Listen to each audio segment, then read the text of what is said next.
Is the next witness here? If Sergeant at Arms, if you can invite the next witness to the witness table, please. Thank you. Afternoon, Mr. Nathan. Please take your seat. You may remove your mask. Yeah. For the record, please state your name, your occupation, and positions that you may hold. Good afternoon, Mr. Chairman and members of the Committee of Privileges. My name is Yudhishthra. My occupation is I'm a graduate student, so that's kind of my position in my university. Thank you. Thank you very much for coming, for being here today. The evidence that you'll be giving today before the committee will be taken on oath. And if you so desire, you can take an affirmation as well. So, clerk, please administer the oath.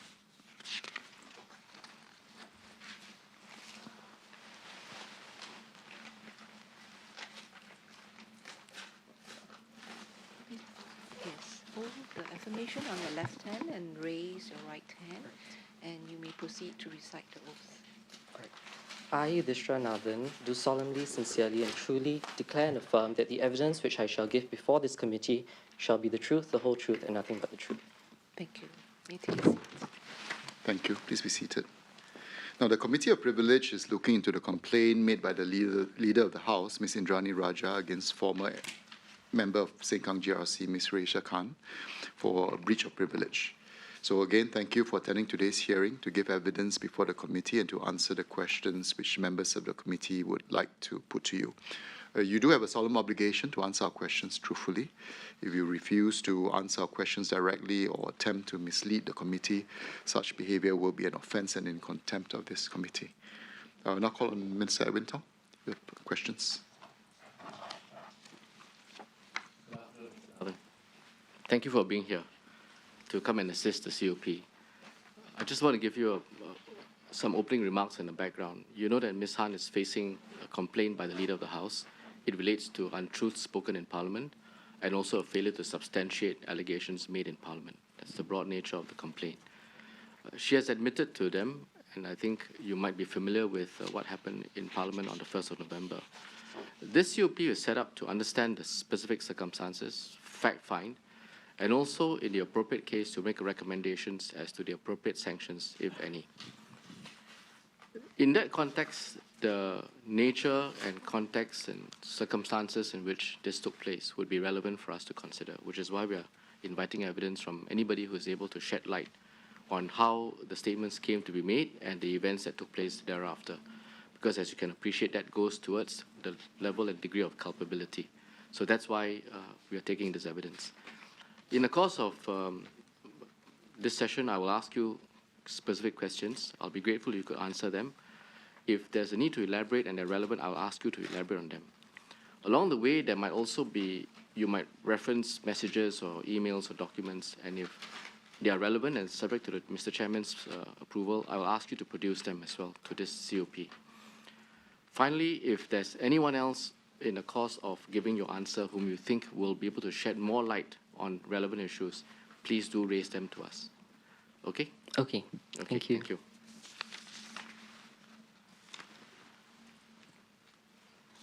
Now, Mr. Nathan, we contacted you yesterday because it arises from the evidence that Ms. Loh gave us. And she told us that Ms. Loh and yourself were close friends. Would that be right? Yes. And that you were both assisting Ms. Han in relation to the issues concerning the 3rd of August speech in Parliament? Issues arising from that speech? Issues arising thereafter, yes. But not the preparation of the speech? No. Okay. You are presently a student, you said a graduate student. Yes. Now, just a little bit of background of yourself.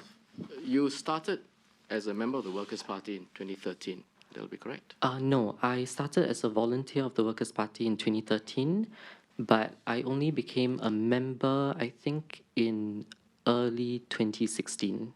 Yes. And you are presently in the Workers' Party Youth Wing Exco?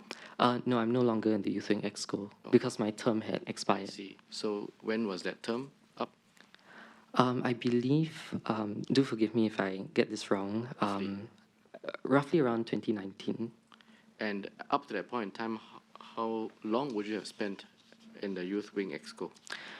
It was a 2-year term, but the term got carried forward by, I think, about 6 months to a year because of COVID, because we couldn't gather to have our conference. I see. You would have worked closely with Mr. Pereira, who was the president during the period of your term. Yes. Would you also have worked on occasion with senior members of the Workers' Party In relation to the youth wing or? on various matters? I mean, obviously, Youth Wing Yes. would be a primary focus, but on various matters as well. Actually, no, youth wing was just, I think in the Workers' Party, I'll speak for myself. Sure. So like many other members, I wear several hats. So in relation to your question, yes, I do work with senior members of the Workers' Party leadership. Can you tell us who that would be? Pretty much all of the MPs at various points in time, but primarily because I'm a Sengkang GRC volunteer, have been so since the former member of Parliament, Ms. Lily Land's term, because I'm a resident there. So essentially, I'm based there. So over the past, I'd say, 2 years, I've been working with the Sengkang GRC MPs most of the time. Okay, but prior to that, you would also have worked with the other elected MPs. Yes, So those from Aljunied GRC and from Hougang SMC. yes, Yes, thank you. Are you a cadre member of the Workers' Party? yes. Yes. You also featured in the G 2020 video, I seem to recall. Yes, I was. You were. Now, there's this phrase that's commonly used to describe you. I just want to see whether that's accurate. You're known as the man behind the scenes. Is that come across as familiar?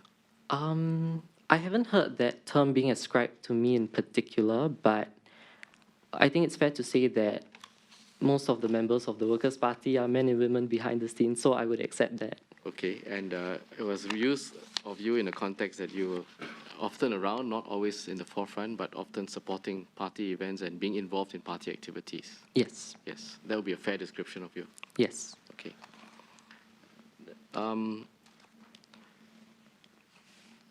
To give you some context again, as I said, Ms. Loh had some references to occasions when she was present with you.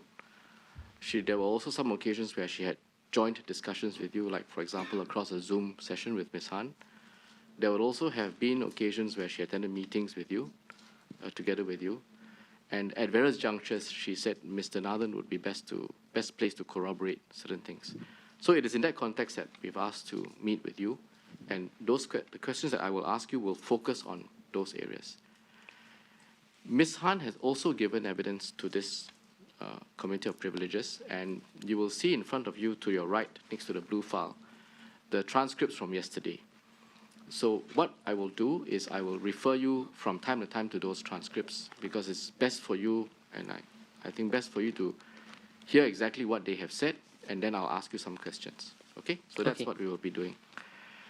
Now, let me just start with what happened in August. So Ms. Han made a speech on the 3rd of August in Parliament. Like we agreed earlier, you didn't assist in the preparation of the speech, but No, no, right? Yes. But shortly after the speech was made, you would have become aware that such a speech was made, correct? yes. When would that be? Well, I was aware of that the speech had been made probably on the day itself when I heard about it in the news. Did you have a reaction to the speech? Yes, because by the time that I had become aware of the speech, I had also seen the exchange between Ms. Khan and Minister of State, if I'm getting his title right. I hope I am. Desmond Tan. Yes. And so I did watch that exchange, and I thought that I initially thought that it was all right for Ms. Khan to have raised an anecdote as an MP, as MPs do, but I also think that agencies have a right to respond to that and to question that.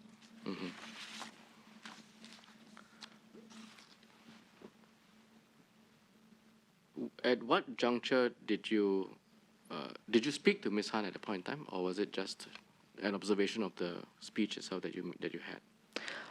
I did speak to Ms. Khan actually. I see. Can you tell us when and give us a gist of that conversation? All right. I spoke to Ms. Khan in between. Sorry. Let me backtrack.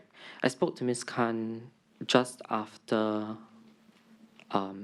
the exchange that she had with the minister, because she gave me a phone call Wait, she gave you a phone call? Yes. This would be on the 3rd of August? on the 3rd of August. Okay. Can you tell us roughly what time this was and maybe give us a gist of the conversation? I think it must have been in the late afternoon. I can't remember the exact time. All she said was that she asked me if I had watched the speech. I told her that I hadn't, but I had caught up with it on the news through the live stream, and she told me that Mr. Pritam Singh was asking her for details about the victim whom she had accompanied. And she was worried because she was saying that because of confidentiality reasons, she wouldn't have been able to provide that to him. So I think she called me out of having a sense of discomfort of telling Mr. Singh that she wouldn't be able to provide him with the details. So I just told her, just tell Mr. Singh that because of confidentiality, if that's what you believe, then it might be a problem to get the details. At that point in time, did she tell you that the anecdote that she cited was untrue? No. So you gave her your views on the basis that the anecdote was true, Yes. but that the only reason operative at the point in time for not disclosing further details was confidentiality. Yes. Well, actually, I would add that Ms. Khan mentioned to me that she had met this victim by way of helping at some organization. And so it was both the issue of confidentiality and also the issue that hypothetically, if there had been well, not hypothetically at that time, but to my knowledge, if there had been such an organization, then because of confidentiality, she might not have been able to get the information from the organization. So I said, perhaps you could explain this to Mr. Singh, if But that's what you agree with. But all that was on the basis that you had not been aware that the anecdote was false. Yes. So you were giving views, I mean, like any other member of the public watching the speech. Yes. Okay. Was there anything else discussed on this No. occasion? No. Was it a long call, short call? It was a rather short call. Okay. Now, I'm assuming that after the 3rd of August, until the next reference point I have, which is the 7th of August, you didn't hear further from Ms. Khan on this issue. No, no, you? as in no to your question, because I did have a conversation with her where she expressed to me again that she had problems giving Mr. Singh the details, and so I again repeated what I had told her in the phone call. When was this? I think I can't remember the exact date, but it was after the 3rd of August and before the 7th of August.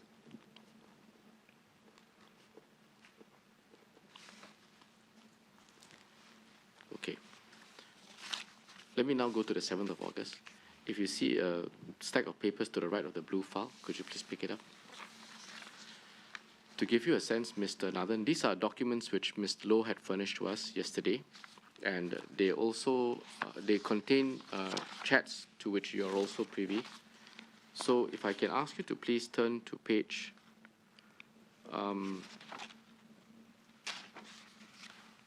well, first of all, the first page, you will see that that's a chat group that you have with Ms. Han and Ms. Loh, correct? Yes.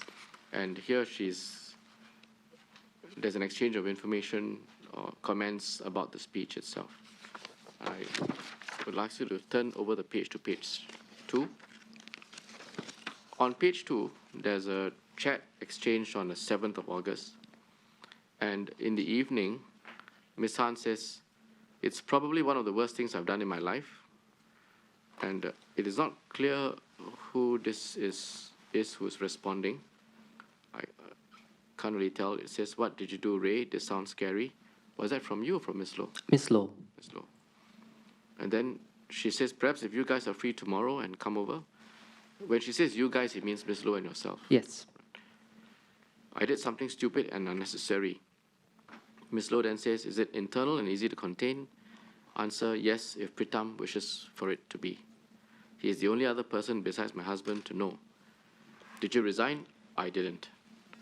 Now, pausing there for a moment, at this juncture, were you aware of this chat, this discussion? Yes. You were. So you knew that there was something bad, in her words, that had happened. Yes. Or one of the worst things in my life, as she says. Did you know what it was? No.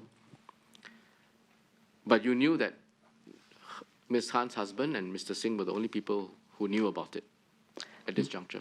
According to what Ms. Khan had informed us, in accordance with that, yes. Okay. I'm told you then had a Zoom meeting with Ms. Low and Ms. Han on the same day. Yes, that evening That or evening. night, rather. So on the 7th of August. Yes. Okay, can you briefly describe what happened at the Zoom meeting? So at the Zoom meeting, Ms. Khan had reiterated that she had done something terrible. And essentially, she told us that it related to the speech that she had made on the 3rd of August, and that she had essentially lied in her speech about having followed the victim to the police station. She said that she then broke down and she explained to us the context of the sexual assault that she had experienced, which she relayed to the House on the 1st of November. Which relate to the? Which she relayed to the Oh, to House the about House. the sexual assault on Yes. the 1st of November. Yes. What else was discussed at the Zoom meeting? At the Zoom meeting,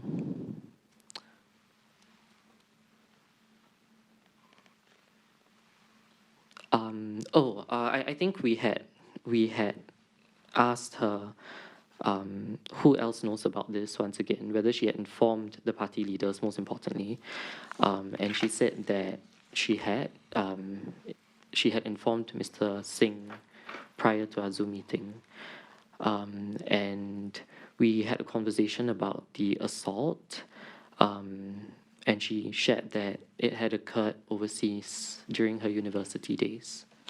What did she say she had informed Mr. Singh? I just want to be clear, because when you say Yes. she's informed, what exactly was it that you understood her to have informed Mr. Singh about? Based on my understanding, I took away that she had informed Mr. Singh that she had lied in Parliament.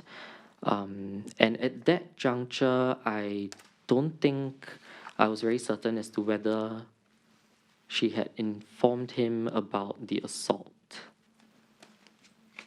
Okay. But you were clear in your mind from what she said that Mr. Singh was aware that there was a falsehood said in Parliament on the 3rd of August. Yes, Okay. according to Ms. Khan. Now, I'd like you to look at the bundle of the transcripts, and I wanted to show you what Ms. Low's reaction was when I asked her about this point. If you could please turn to page 21.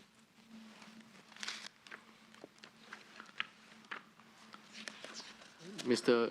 Nathan, these are raw transcripts in that they have not been edited, so there are some minor typographical errors and so on, which will be corrected eventually. But if you look at line 15, I asked, were you concerned that a statement had been made in Parliament that was not true? Ms. Low said, yes, I was concerned. Were you similarly concerned? Of course. Thank you. And did you give her any views on that? Ms. Low said, I didn't feel a need to, because as I said, at that point in time, she told me, I also had knowledge that our party leader, Mr. Pritam Singh, already knew, and it didn't feel like I needed to take any further action on that. Then I asked her whether she was able to describe Mr. Nathan's reaction on Zoom discussion. So let me pause there for a moment and ask you two questions. First, what was your reaction to being told that Mr. Singh was aware and apprised of the situation? And secondly, depending on what you say to the first question, whether you would also subscribe to Ms. Lowe's sentiment that since Mr. Singh, as the party leader, was already aware, she didn't feel that any further action needed to be taken on that. So going back to the first part of your question, you asked me about my reaction to the knowledge that Mr. Singh had known. I would say that I was glad. Which is a weird word to use given the very sad circumstances. But I was glad because at least the party leadership knew. I think instinctively I can speak for myself, and I do believe Ms. Low viewed it the same way. We were concerned as to whether the party leaders knew, because obviously if an MP comes to you and says, I lied in Parliament, I think it's only right that the party leaders are aware of it and that they investigate the matter. Yes. I think besides feeling glad, I think really what you're saying is you're assuaged that the party leadership was aware Yes. and felt that this was in their hands. Yes. Yes. Did you have Although, any... can I clarify, Yes. because you mentioned party leadership, so insofar as party leadership can refer to one person, Okay, in this case, at this point in time, it was Mr. Singh. Mr. Singh. Yeah. Okay. All right. Thank you. Thank you for being precise. Now, so therefore, I take it that you also would agree with what Ms. Low expressed here. Yes. Okay. If you remember, there was a press conference yesterday by the Workers' Party.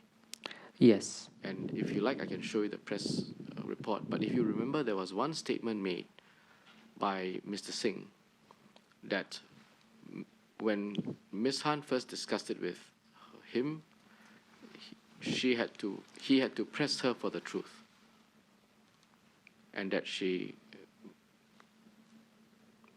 was not forthcoming initially. Now, in that context, I'd like you to, since you were discussing this with her on the 7th of August, did you think that she was holding anything back from Mr. Singh and not being truthful to Mr. Singh? I feel like I can't quite answer that question because I've no first-hand knowledge of exactly what she had told Mr. Singh. All right. I'm asking you based on your own impression. Being in a Zoom meeting, having a discussion with her, in fact, you had a prior discussion with her on the 3rd of August itself. Of course, at that point in time, you didn't know. But now that you are aware and she had made an account to you, you felt glad, assuaged. So what's your impression? I'm just asking you for that. My impression was that it was good that she had told Mr. Singh and informed him that she had lied. But I think at that point in time, I can understand why Mr. Singh said that, because at that point in time when I heard that, naturally, I think when an MP tells you I've lied in Parliament, well, my first reaction was, why on earth would you do that after everything that we've worked for? First of all. Secondly, the question then becomes, exactly why did you lie in Parliament? What made you think that that was a good idea? So in Ms. Khan's case, it was related to the sexual assault. And I think even at that point in time, of course, even though it's Sorry, natural Mr. to... Nathan, I'm sorry to cut you off, but I just want, maybe I wasn't clear in my question. I was just after this, actually. Was there any doubt as of the 7th of August, when you had the Zoom conversation with Ms. Han and Ms. Low, was there any doubt that Mr. Singh was aware that a falsehood had been said in Parliament by Ms. Han on the 3rd of August, in your mind? In my mind, based on what Ms. Khan had told us, no. There was no doubt. Did you have any reason to believe that Ms. Han, by this time, would be less than honest with Mr. Singh about the falsehood? I feel like I can't say a definite yes or no to that answer because, as I was about to explain earlier, my own reaction was that you did this because of the context of the assault. But I think I hadn't quite understood the thought process in between experiencing that assault, of course, and Okay. essentially No, lying in public. I mean, in a way, whilst that is one of the issues, I'm not here exploring the thought process behind the assault because, All right. it's not germane to my line of questioning. I'm trying to establish if, as of 7th of August, Mr. Singh was aware that a falsehood had been said in Parliament by Ms. Hunt. Yes. Yes. And that, in fact, was the entire premise of having the Zoom conversation in the first place, right? That she had spoken to Mr. Singh about it, told him about it, and now wanted to discuss it with yourself and Ms. Loh. I'm not sure if the premise was that she wanted to discuss it with us because she had discussed it with him first. It was more of, I think she just wanted to, Apprise you and Ms. Loh of the fact that she had told him. no, that she had told a lie in the first place. And told him. And when we had questioned her, she said that she had told him. Okay. And in that context, you used the word glad, and I said assuage, and you agreed, right? Yes. Okay. Now,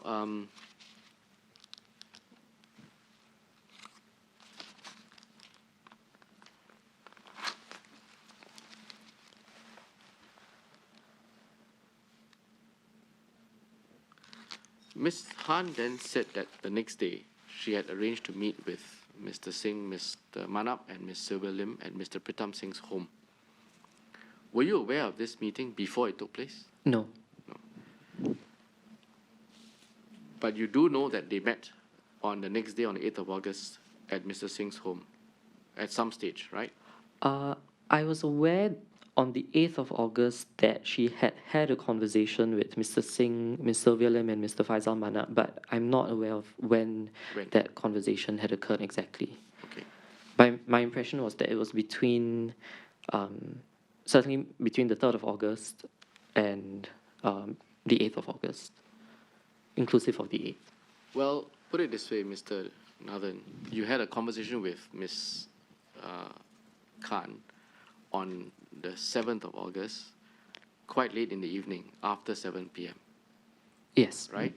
And as of that date, she didn't tell you that there was a meeting with Mr. Manap and Ms. Lim. No. So it couldn't have taken place prior to that, right? Unless she omitted that information, but I would, Don't speculate. I mean, as far as you know, she didn't as far as mention I it to know, you, right? no. Okay. In fact, in the context of the kind of discussion you were having on Zoom, it would have been natural for her to have said it to you if there was such a meeting, right? Yes. Yes. The next day, at about 12:30 p.m., she sent a text, including to you.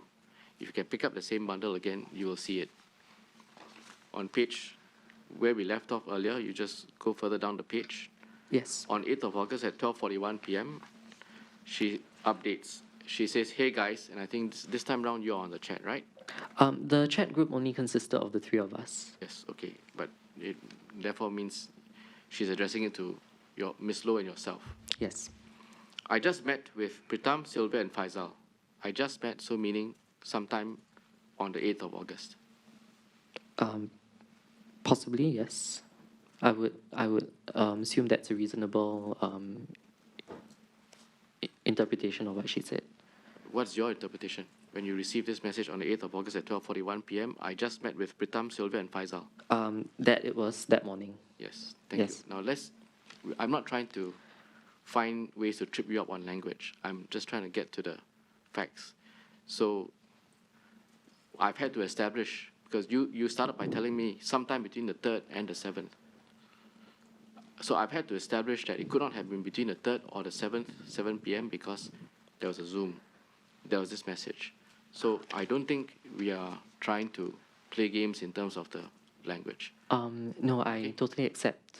I totally accept your point. If you have any need for a clarification, please stop me and I'll show you the transcripts and I'll show you what Ms. Khan and Ms. Loh said. I'm not trying to put words in their mouth. In fact, I put the transcript in front of you so that you know exactly what they said. And then I ask you on that premise. Okay? So on the 8th of August, sometime before 12:41 p.m., there was a meeting.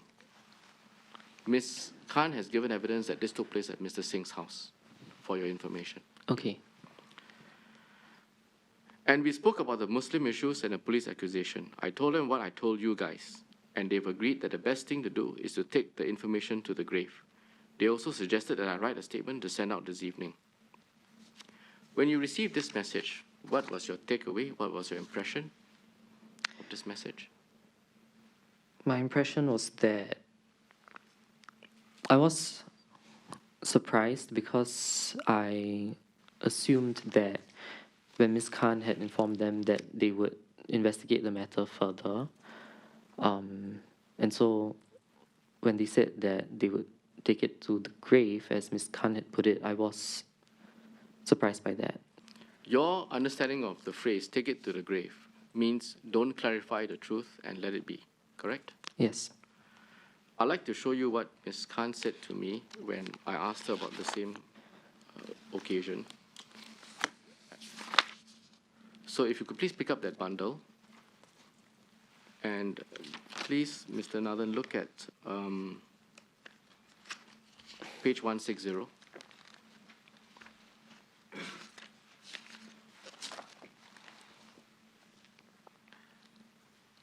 I wanted to give you the context so that you know finally where the questions would come from. So the context starts at line 8 or 9. Meeting was at Mr. Pritam Singh's house, she says. And then I said, on this occasion, Ms. Lim and Mr. Manap were present. She says, yes. I asked her at line 13, did you put in clear terms to them as well that the statement you had made was false? Answer, yes. Could they have misunderstood? No, they could not. What was their reaction to this? Answer by Ms. Khan, it was incredible disappointment. There was a lot of anger, but I think there was some compassion there as well. The reaction was that if I were not to be pressed, then the best thing to do would be to retain the narrative that I began in August. I said, let me understand the last statement. You said if you were not going to be pressed and then you take the narrative that you started in August, yes, it means if we can get away with it, we don't need to clarify the lie, correct? Ms. Khan says, I think in the simplest terms, yes, you are correct. So it was in this context that I asked Ms. Khan then, what did she communicate to yourself and to Ms. Loh? And if you go over the page, at page 162, I then asked, did you discuss this with Ms. Loh thereafter? She says, yes, I did. In those discussions, did you give an account of what happened? Yes, I did. Would that be by messages? Yes, that would be by messages. And those messages would capture the thrust of what you had discussed with Mr. Singh, Mr. Manap, and Ms. Lim. Then she says, yes. And then I asked her whether those messages at line 19 would have been contemporaneous, meaning they would have been roughly around the same time as when you concluded the meeting with the three of them. Answer, yes. So this was Ms. Khan's takeaway from it. I know you were not there at the meeting, so I'm not going to ask you about what you perceived of that meeting, but would your impression or your takeaway from receiving this message that we have just seen on the 8th of August at 12:41 p.m. be consistent with what Ms. Han had told us yesterday? In other words, that if you're not pressed for any answer on this, you can let it be and don't have to clarify. That is the impression that I got from her message, based on her message as reflected in the screenshot here. Right. Now, Ms. Loh and Ms. Han told us that after this occasion on the 8th of August, there was not much, if at all, discussion on this issue for the next 6 weeks or so. Would that also be your recollection? Yes. 6 weeks or so, meaning until around the 3rd of October. The 3rd of October, I will come to the October sitting in Parliament in a moment, but Okay. I just want to get your evidence as to whether between the 8th of August and roughly the 3rd of October, there was any other discussion, meetings, chats concerning this issue. not with myself involved or with Ms. Loh, as in the three of us didn't meet to discuss this issue. In fact, we were discussing the the other issue on Muslim issues, which occupied the second part of her speech. Yes, okay, I understand. But besides that, on the question of the false anecdote, was there any discussion? I don't recall any discussion. Okay. If Ms. Han had a separate discussion with Mr. Singh, Mr. Manap, or Ms. Lim, would it be your expectation that she would update you and Ms. Loh? Do you mean during that period of time? Yes.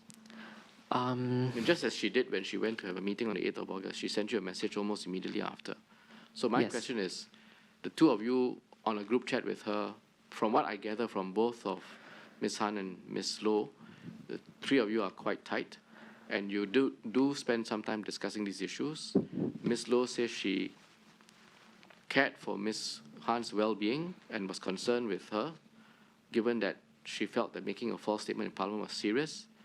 So it is in that context I'm asking whether you would expect that if Ms. Han had further interaction with any of the three in the Workers' Party who were aware of the falsehood, whether she would have updated you. I don't think she would have necessarily updated us during that period of time, simply because most of the time we're not privy to conversations that MPs have with the leadership of the party, unless they choose to share it with us. But I would imagine that at some point she would have shared that. And as of now, I mean, you're not aware of any discussion that she might have had with the Workers' Party, between the Workers' Party, three of the Workers' Party senior leaders who met her on the 8th of August, between the 8th of August and sometime in October, early October, right? Actually, As far as you know. are you asking me in relation to a particular point in time, or as in from my point of view, or as So- of now? So either now or at that time. That's your frame of mind, okay? Okay. The relevant date period would be 8th of August, which is the date on which this message was sent, Yes. until the 3rd of October, which is the eve of the next parliamentary sitting in October. So this is the date range, almost 2 months. My question is, did you know then or do you know now of any discussion that Ms. Han may have had with either Mr. Singh, Ms. Lim, or Mr. Manap concerning the false anecdote said in Parliament? I believe as of the 3rd of August, as No, well as the... Mr. Nathan, Yes. 8th August Oh, is one marker, 3rd October my is another apologies. marker. I meant 3rd October, sorry. As of 3rd October, as well as 4th October, at that point in time, I was not aware that she had had a conversation with the party leaders, from what I recall. Okay. As of now, do you know of any discussion that Ms. Han may have had with the party leaders, those three in question, in this time zone? Yes. You were aware? Yes. Okay. Tell us which date she had a meeting or discussion with the party leaders. The date that I recall is the 3rd of October, on the eve of the 4th October parliamentary sitting. Okay. Prior to the 3rd October, in this date range, are you aware of any other meetings or discussions that she had with the three party leaders? I can't recall, but I honestly can't recall now, but I think perhaps I could get back to you if that's something that is if that's something that you'd like to hear from me in future. Yes, again, I'm not trying to surprise you or trick you, okay? So please don't look like you're very worried. I'm trying to establish a frame of mind. And Ms. Han had told us that there were no discussions. Ms. Loh had told us that because that was the decision that was passed down, and it was in pretty clear terms, that was how it was left off. Ms. Han's impression was, as she told me, if I'm not pressed, we let the lie remain, no need to clarify the truth. And she was not pressed, and so nothing happened in this period of time. I'm just trying to get your recollection of the same occasion. I would say that I have no recollection of there having been, of myself having been informed of a meeting before the 3rd of August. Okay, all right. 3rd of October, sorry. That's October. I apologize. Okay. That's as far as Ms. Han is concerned. Now, there is one occasion which Ms. Low referred us to, where this issue briefly came into play, and that was on the 10th of August. Okay, I'll just show you what she said to me, and I'll see whether you recall. So if you could please pick up the bundle again. Yes.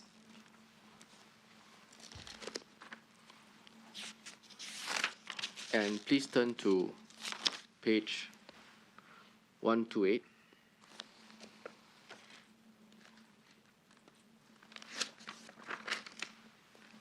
Somewhere around the middle of the page, Ms. Low was responding to a question from me concerning some of the press reports from yesterday. If you quickly cast your eye over the next few lines, she says, admittedly, I was not privy to the specifics of the conversation between Ms. Khan and Mr. Singh, and so on. Line 24, so when Ms. Khan told me on 7 August the truth, I had a meeting with Mr. Pritam Singh on 10th August on a separate matter. And while we were waiting, and I mean, your name was omitted from this, but she referred to you here. I don't know why she said, poor Mr. Nathan was also with me at this meeting about a separate matter. We are good friends, okay? Briefly, Mr. Pritam Singh confirmed that he knew with me. Now, this was Ms. Low's account. I'm now asking for your recollection of this account. So what had happened was that I was informed by Ms. Low that Mr. Pritam Singh had wanted to meet the two of us on the 10th of August. And so, but the thing is, he hadn't told us why he wanted to meet us. So we had assumed that perhaps, because we found out on the 7th of August, so we thought, okay, perhaps he wanted to discuss this with us, or to find out our views, or to find out perhaps what we had known or had heard from Ms. Khan. But it actually turned out that when we met Mr. Singh, the main purpose of the meeting was to discuss another party matter, completely unrelated, which he wanted our input on. But on the sidelines of that meeting, we did discuss Ms. Khan having essentially told us that having come clean. What does that mean, having come clean? Having come clean in the sense Having of admitted that she lied. Lied in Parliament. Yes. Okay. Can you describe the nature of the conversation that you had with Mr. Singh, with Ms. Low? From what I recall, we, of course, expressed disappointment that Ms. Khan had lied and shock. But I think from what I recall, Ms. Low and Mr. Singh were talking about how, or rather, Ms. Low was telling Mr. Singh that sexual assault victims do experience trauma, and that can sometimes make them, in some circumstances, be less likely to want to tell the truth out of fear, perhaps. I remember Ms. Low saying that this was a point that she wanted to communicate to Mr. Singh.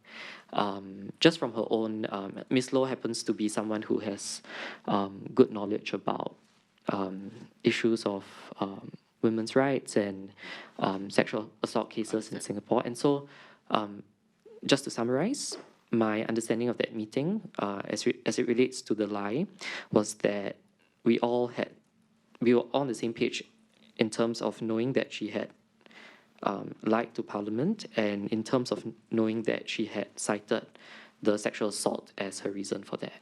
Okay. A few questions. Did Mr. Singh tell you, or Ms. Low, that Ms. Han had to come to Parliament at the next sitting to clarify the lie? No.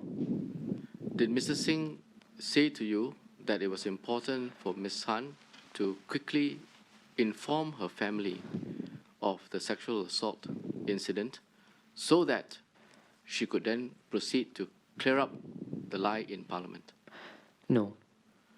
Did Mr. Singh discuss with either yourself or Ms. Low any steps to be taken in relation to the clarification of the lie, perhaps outside of Parliament, on social media, on other platforms that you might have had? No. Right. Thank you. Thank you. Apart from, so if I understand your evidence correctly, between 8th of August and the 2nd of October, as far as you know, there were no discussions between Ms. Han and the senior leadership of the Workers' Party, comprising Mr. Singh, Mr. Manap, and Ms. Lim. As far as I know, no. And as far as you were involved, this occasion we've just gone through on the 10th of August was the only occasion where you had occasion to discuss with Mr. Singh or anyone else in the Workers' Party senior leadership about this issue. No. That's not true because... Okay. Tell me. Okay, so essentially the first time was on the 10th of August at that meeting with Ms. Loh. The second time, the next time we discussed it was on the 12th of October. Yes, okay. Mr. Nathan, I asked you about 8th of August until 2nd of October. I do apologize. So in that case, no. Okay, thank you. Now,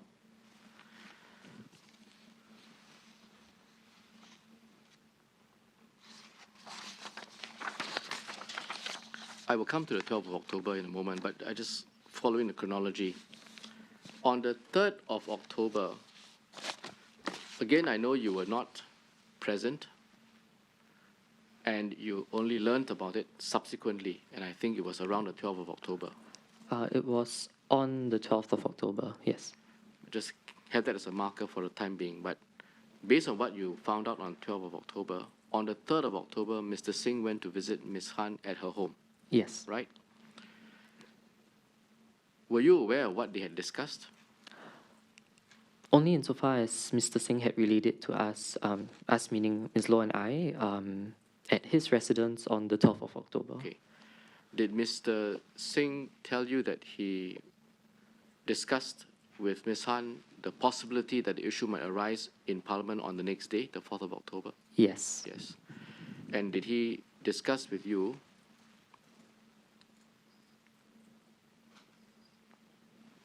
maybe it's best I show you Ms. Han's recollection and then I ask you whether it comports with what you discussed with Mr. Singh so that I don't put words in her mouth, okay? Okay. Page 153 of this transcript.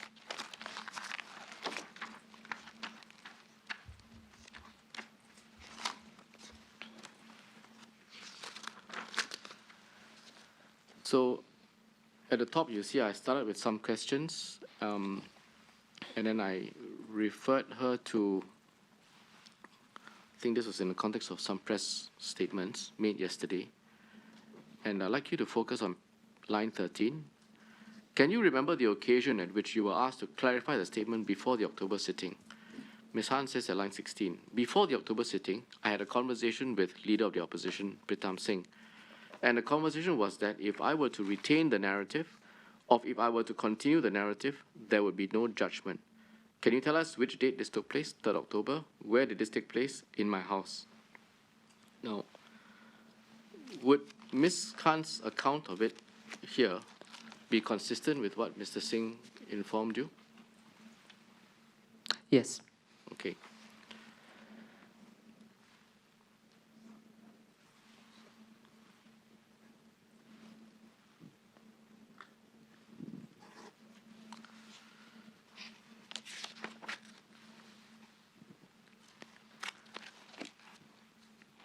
Now, keeping with the chronology, on the 4th of October, there was a parliamentary sitting. Ms. Han then proceeds to Parliament, and Minister Shanmugam raised several questions to Ms. Han. Ms. Han has accepted that her answers, at least some of her answers to Minister Shanmugam's questions were untrue. I think you would be aware of which statements they were. If you would like, I can take you through it, but I think it's a matter of record what she said on the 1st of November to Minister Indrani. As far as you are aware, at the time these statements were made, which were false, the only people who were aware that they were false at that time would be Mr. Singh, Mr. Manap, and Ms. Lim, correct? In terms of the False anecdote. WP Parliamentary Party, then yes. Apart from that, it would have been Ms. Loh, myself, and Ms. Khan's husband. Yeah, what I meant was in Parliament. All right. The Yes. only people you are aware of who would be aware that it was false was Mr. Singh, Mr. Manap, and Ms. Lim, Yes. right? Were you aware that after, okay, let me back up a little bit. Did you speak to Ms. Han either before or after the speech was made? Did she call you? Did you call her? Did you text her? On the 4th of October, I don't recall having had a conversation with her. It's possible that we might have had, but I might have forgotten it. Can you think carefully and see whether you're able to verify with your phone, if it goes back that far, whether you spoke to her or she spoke to you, or whether you had exchanged messages either before she spoke in Parliament or after? Certainly after, but I don't think it was on the 4th of October. Okay, can you give me a rough idea when you spoke with her? I spoke with her from my recollection, either on the 12th of October or just before. Okay, and what was the gist of that conversation? Ms. Khan had given me a phone call and she said, Yudish, Pritam and Sylvia want me to come clean to Parliament, and I think that I want to do so as well. That's essentially what she told me. That was just before the 12th of October, which triggered the meeting that you had. Yes. Okay, but shortly after the speech was made, was there any discussion that you had with her? I can't recall now. Okay. Could you please check maybe later on when you have your phone, either in terms of the messages on whichever platform you normally communicate, and also your phone logs, okay? All right. Were you aware that after she made the speech in Parliament, Ms. Han had a meeting with Mr. Singh and Ms. Lim in Parliament in the LO office? Could you repeat your question? Sorry. Yes, of course. Were you aware that after she made the speech in Parliament, Ms. Han had a meeting with Mr. Singh and Ms. Lim in Parliament in the LO office? This is the speech on the 3rd of August? 4th of October. On the 4th of October, no, I was not You're aware not of aware. that.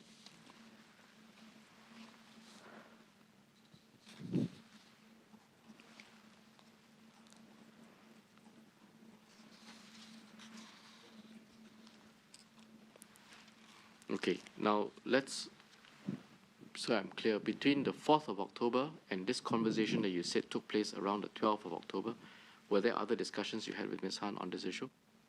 I can't recall. Okay, did you have any discussions with anyone else on this issue? I can't recall. I don't think so. Okay, perhaps, I don't expect you to remember offhand, but maybe you can check your phone logs again and maybe the messages All right. to see if that jogs any memory of any discussions on this, okay? Now, let's go to the 12th of October now. You would have had a call from Ms. Han, and she Yes. says she wants to come and explain and clarify in Parliament. Ms. Loh told us that yourself and Ms. Loh then asked to see Mr. Singh. Yes. Can you tell us why you made the request to see Mr. Singh? I think we were concerned that, of course, it was good that she wanted to come clean, but we were concerned, or at least I was concerned on two fronts. The first was that it was more of a concern of how she would make an apology, what information she would share in doing so. So, for example, my take was that if she were to tell Parliament that she lied to Parliament, it would also be important that she explains the reasons as to why she lied to Parliament. But Ms. Loh and I, because we were very well aware of Ms. Khan's anxiety over the matter and her mental health, we knew that even though it was important, and of course we believed that it was important for her to explain the reason, that it would be important for her to also be sure that she's comfortable explaining and essentially telling the whole country that she was actually assaulted. So we just wanted to have a conversation with Mr. Singh about that. Okay. And so that evening you had a meeting with Mr. Singh, right? Ms. Low and yourself. Yes. Was Ms. Han present? No. Did you report to Ms. Han what was discussed and what had transpired? Yes. You did. What did you tell her? I would have told her that. What did I tell her? I think I would have told her that Mr. Singh had relayed to us what he had told her on the 3rd of October. Yes. That's the conversation about, I showed you earlier about retaining the narrative. There'll be no judgment, right? Yes. That's the one. Okay. So you told Ms. Han that this is what Mr. Singh told you he had told her on the 3rd of October. Yes. Am I clear enough? Yes. Okay. Besides that, was there anything else of significance that happened on 12th of October? On the 3rd of October. 12, sorry. Oh, on the 12th of October, of significance? No, that was the thing that struck me the most. Okay. I could add that we, or rather I have added earlier that we were there to talk about just making sure that Mr. Singh had also spoken to Ms. Khan about her comfort level of bringing up the assault and also the importance of bringing up the assault to Parliament in her explanation. So that was what we were there to talk about. With Mr. Singh? Yes. Okay. And the importance of that, I mean, I would say at least two angles to that. First, the importance of that would be to explain why there was a lie. Yes. And the other would obviously be to explain or try and give an explanation as to why and how she came to know of this account. Yes. Right, as I understand it, I mean, the way in which she put the explanation, it was because she was assaulted. She was herself part of the group. In that context, she heard about it. Yes. And so that was the construct of the explanation, so to speak, right? Yes. Okay. After the 12th of October, there would have been various attempts to draft a statement that she would eventually deliver on the 1st of November, right? Yes. I'm told that you did not draft it, but you gave input.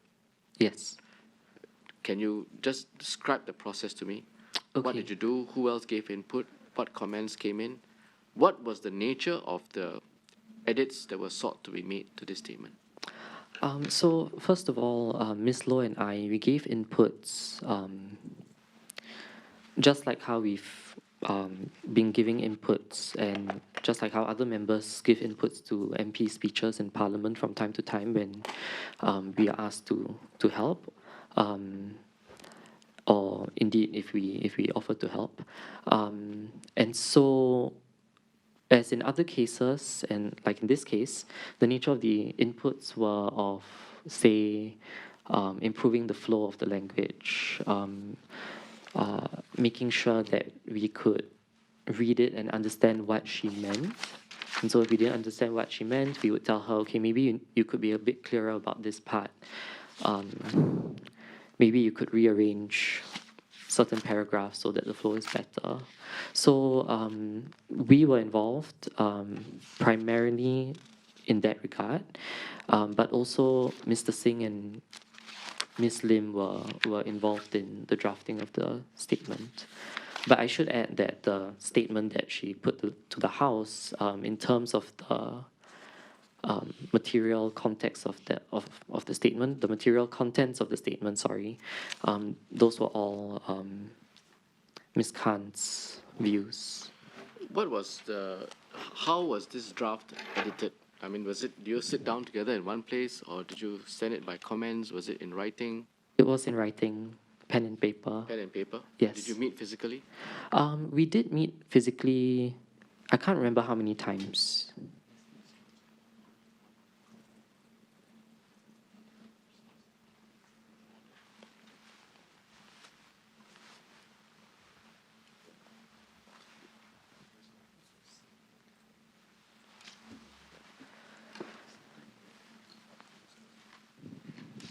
Sorry, Mr. Nath. So it was a pen and paper process. Yes.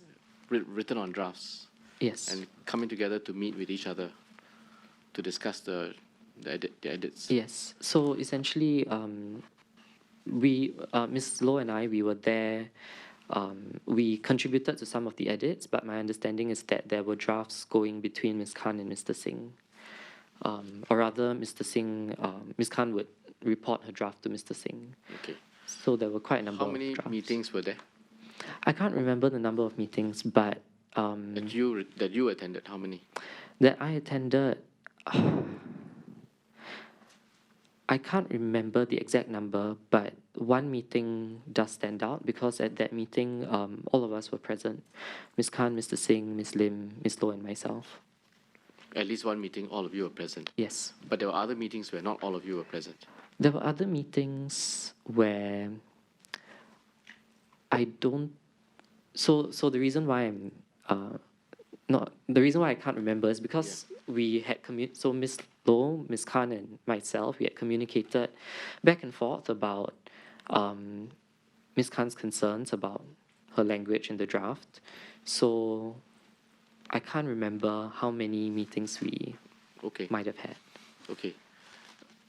Based on these discussions, the meetings, the comments, the edits that you're aware of, would you say that the eventual draft that was delivered by Ms. Khan on the 1st of November was something that Mr. Singh and Ms. Lim were comfortable with?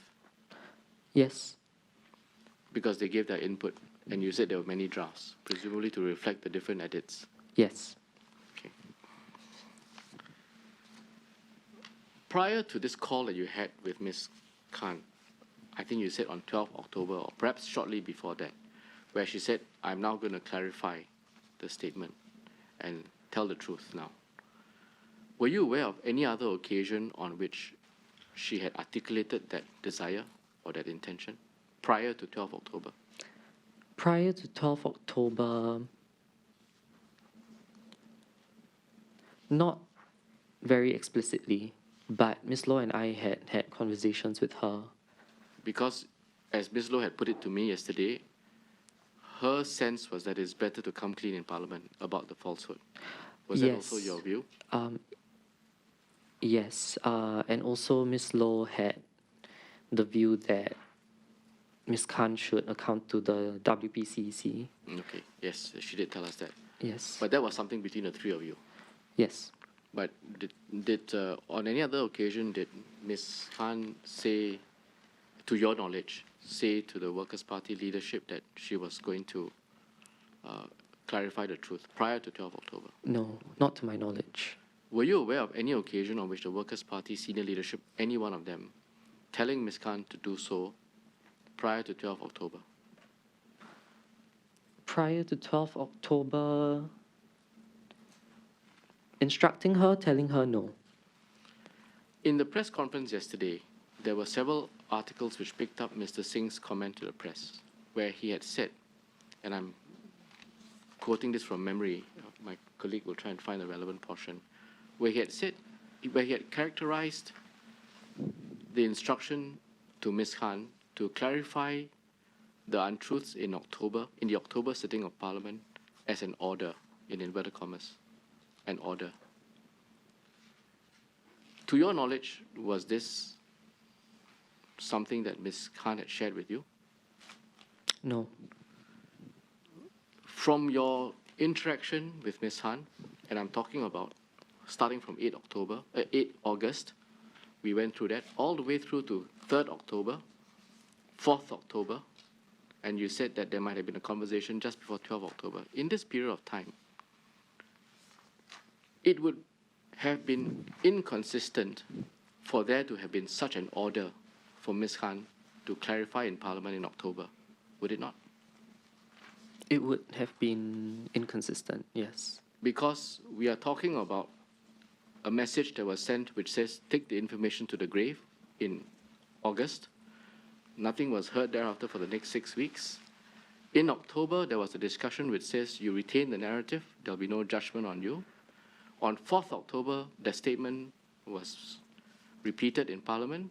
In fact, Ms. Han defended the position, as it turned out, falsely. But 3 members of the senior leadership of Workers' Party were present in Parliament, at least on the 4th of October when the statement was made. So in that context, I think you would agree with me that any suggestion that prior to the sitting on the 4th of October, that there was an order for Ms. Khan to clarify the falsehoods in Parliament in October would be untenable, right? Yes.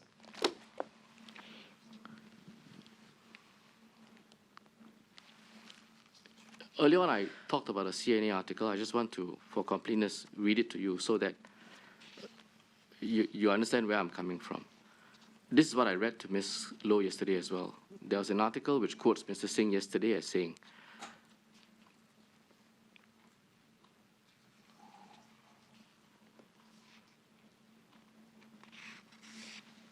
where's the word order?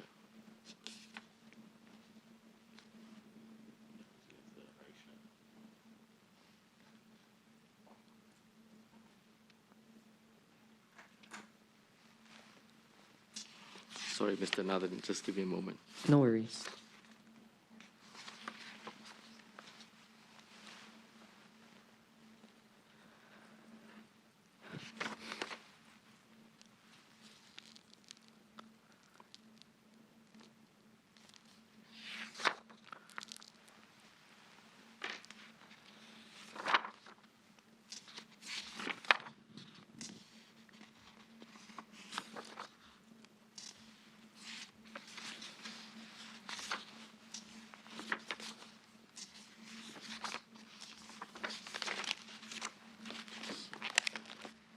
Sorry, give me a minute or two, okay?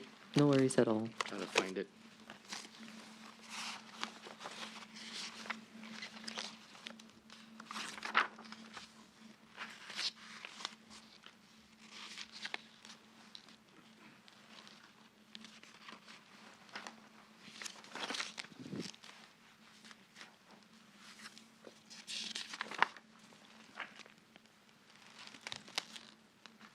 Okay, I found it. Can you please turn to page 131 of the bundle?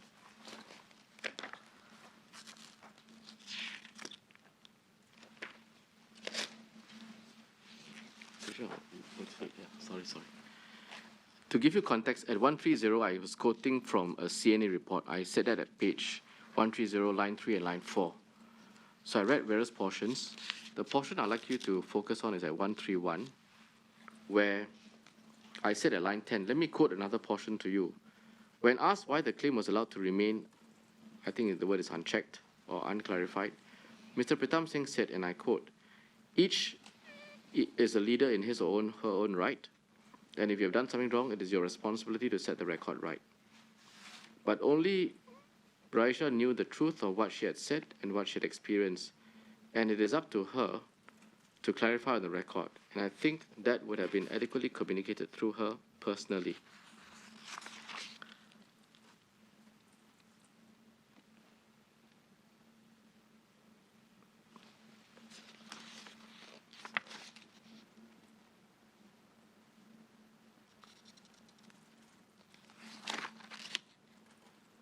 And in one of the answers in response to a query from the press, Mr. Singh used the word order, that why she didn't follow orders to clarify the falsehood. And let me just read it to you. It says, if you go to the same bundle at 132, bottom of the page, I'll go on to say that the press then asked Mr. Singh some questions, and this is what the report says, and I read it to you. In response to questions over why Ms. Khan did not follow orders to clarify the matter in October, Mr. Singh said, why she didn't take heed of that instruction, why did she ignore it, and this is not a question I can answer. So it was in that context that I had asked you those questions. And I think I've got your answers on the record, so thank you very much.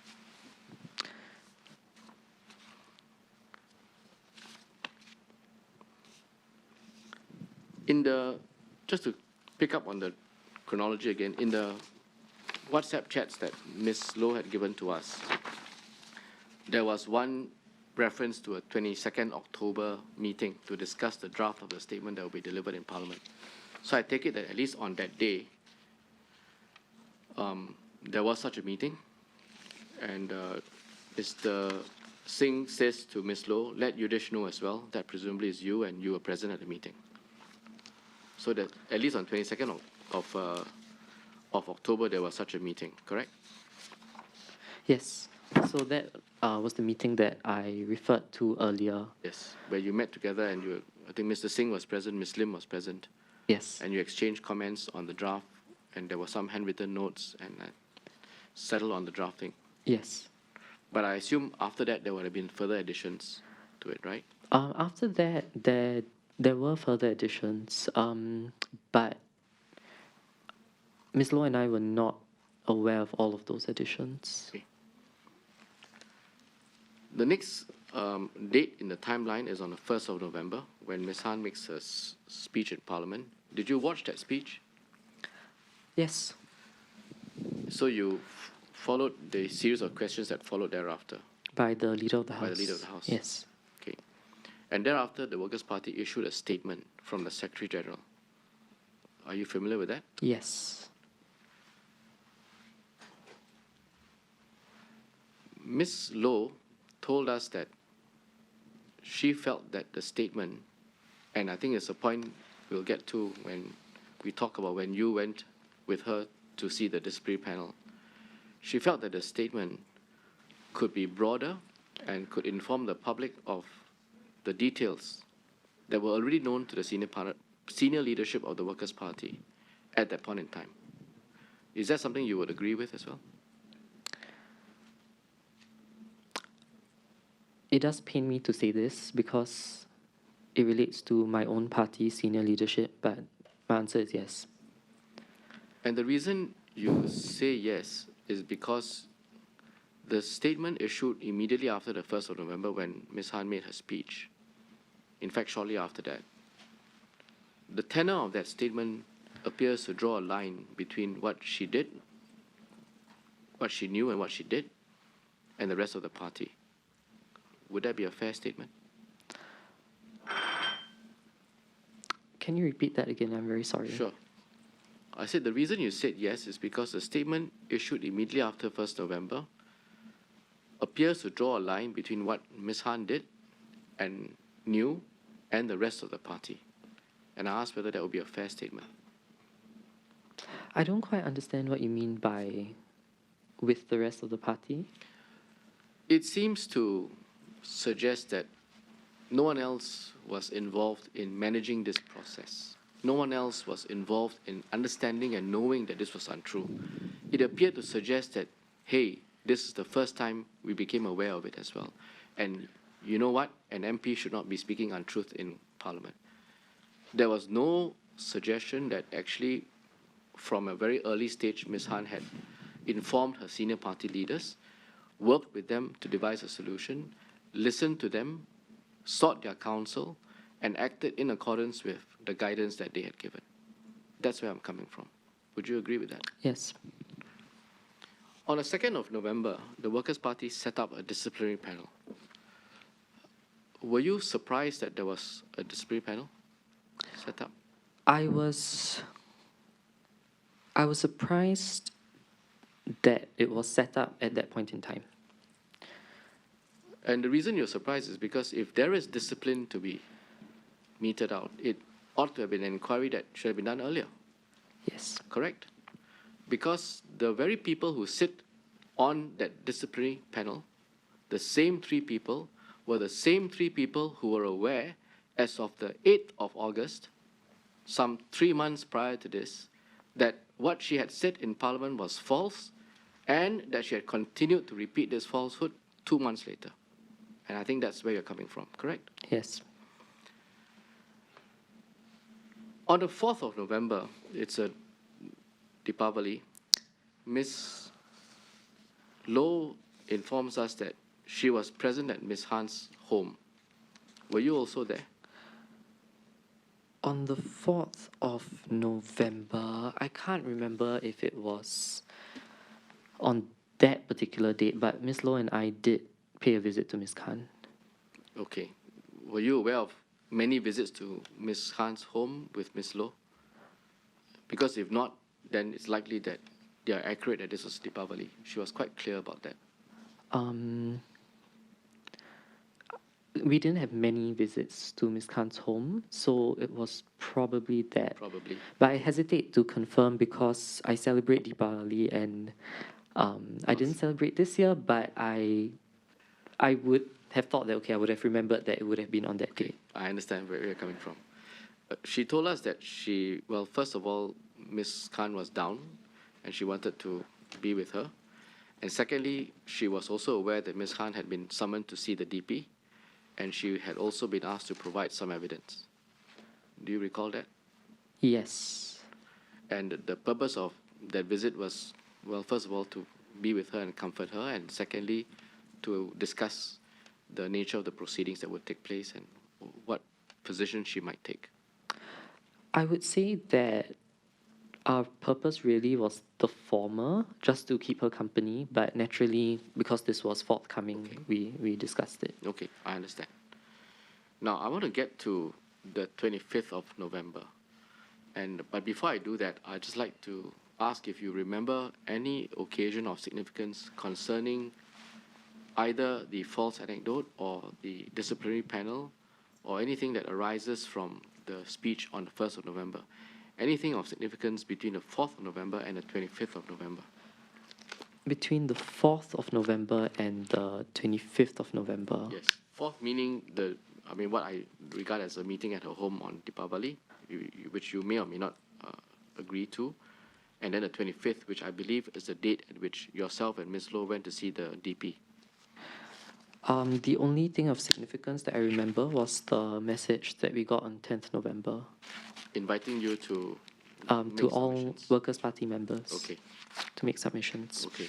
Besides that? Besides that, I can't remember anything particularly significant, but I should add that there was quite a number of things, a number of conversations that were going on because naturally Ms. Khan was worried about what the disciplinary panel would find. Yes. I do remember that Ms. Loh had contacted Mr. Singh because she had expressed to him and she had expressed to me the same concerns that she was worried about the nature of the sessions with the members because the membership didn't have what we understood to be the fuller picture. Okay. And so it would be a bit odd for members to share views about, because they're supposed to be investigating her discipline with regard to the lie, but I understand where you're coming from, Mr. Nathan, and I think I also understand Ms. Loh's reservation. I mean, the point is this. You have 3 members of the senior party leadership. They are the ones on the discipline panel. Essentially, they are the ones who decide Ms. Khan's fate, right? Make recommendations to the CEC. They are also the same 3 who were the first, and up to that point in time in November, the only people in Workers' Party to know that what Ms. Khan said in Parliament was false, and had given advice and met with her, and were aware that she had acted in a manner which is consistent with that advice. And so, not disclosing this when you invite a broader spectrum of party members, activists, volunteers to come and give a view would only be inviting a slanted and jaundiced view, correct?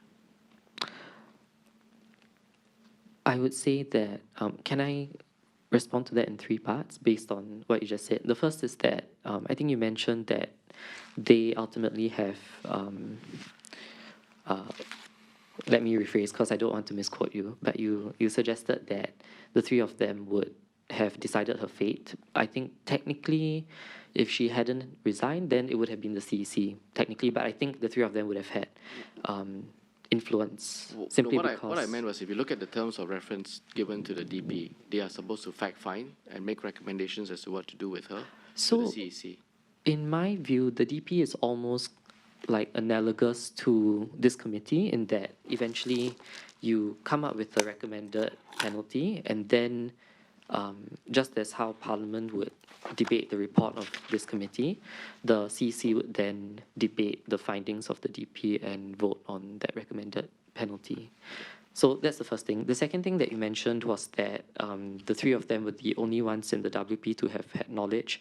Technically, Ms. Low and I did as well. So No, I said, sorry, I may not have said it, but I meant the senior leadership of WP. Yes. And thirdly, on the issue of whether members would have had a slanted view, I think Ms. Low and I were concerned that they would have had an uninformed view.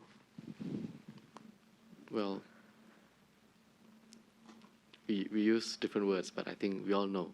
Uninformed view, because if you don't know that the people leading the inquiry had in fact given advice to the very person under inquiry, and that person acted in accordance with the advice, rightly or wrongly, that would be an uninformed view. It would be maybe even a biased view. Correct? Yes. And I think that's where your and Ms. Low's reservations were, that if you invited a broader party discussion on this without informing people of these facts, you would naturally have a very different view and characterization of the conduct, right? Yes. And in many ways, not dissimilar to what this tribunal or this panel here's committee is doing. If Ms. Han had acted on her own volition, suppressed information, kept it away from anybody else, on a frolic of her own, that's one state of mind. It'll be a very different state of mind if one made a mistake, consulted with senior party leaders, owned up to it in a full and frank fashion, sought advice and counsel, got that advice and counsel, acted in a manner completely consistent with that counsel, and then be subject to an inquiry by that very same people who had given her advice. I think that's the heart of the matter that I'm getting to, Mr. Nathan, and I think you understand what I'm saying. That, I think, creates, in your words, an uninformed, a biased, and I would say completely jaundiced, and I would add further, I would say self-serving disciplinary panel by the Workers' Party. Would you agree?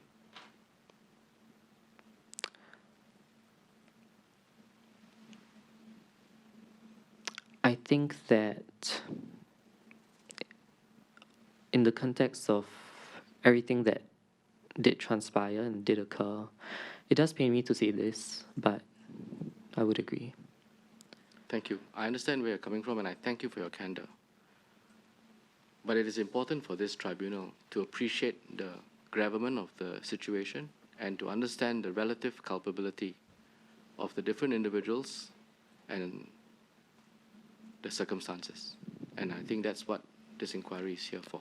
And I appreciate your assistance and your candor for this. Now,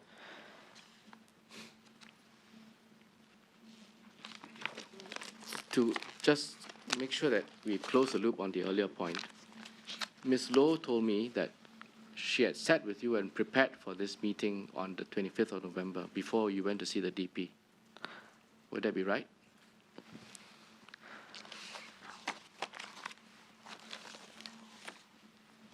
I can't remember if we sat down physically or if we had just communicated. Sorry, I don't mean physically sat down, but Yeah. at least had a meeting of minds and consensus on what you would present to the DP, Yes. right?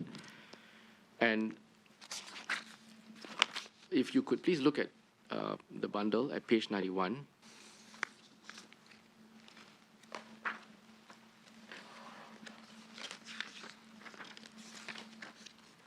Page 91, line 11. It's a long statement, series of statements from Ms. Low, so if you could just cast your eye over, I won't read it. But she basically says, start by saying, we came prepared with a few points, and I think the we refers to you as well. Yes. And then she made a number of points there. I just wanted to get your confirmation that what she said from line 11 all the way through to the next page, at page 92, line 23 you would agree with. Because I then made the further point that Mr. Nathan made the same points as you, and she says, yes, we made it together. May I So- be allowed some time to read? Of course, I was Thank you. just going to tell you what I was getting to and then give you some time to read it. All right.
I've read it and I agree with what Ms. Low shared with this committee. Okay, thank you very much, Mr. Nathan. Now, one of the points made to the committee quite strongly, and I think Ms. Low articulated it in very passionate terms, was that Ms. Low ought not be made to resign or be expelled from the party. That's a point that you also made. Can you repeat that last bit? Because the sound of the door. Let me Sorry, repeat it to you. I do apologize. No problem. I said one of the points made to the committee quite strongly, and I think Ms. Low articulated it very passionately, was that Ms. Han should not be made to resign or be expelled from the party. Would that be something you agree with as well?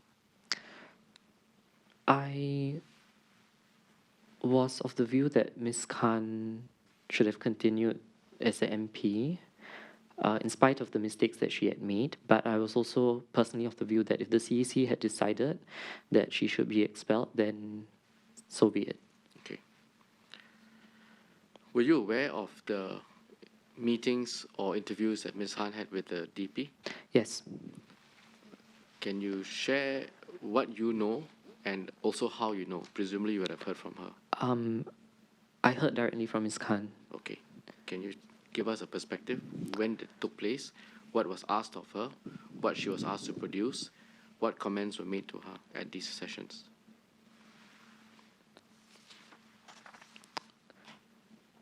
So I think from the outset, I should mention that the disciplinary committee meetings were supposed to have been confidential, but I fully accept that it's important to respect Parliament's authority on this. And so I hope that my fellow party members will understand why I'm revealing some details which I'm aware of. My understanding is that Ms. Khan had two meetings with the disciplinary panel.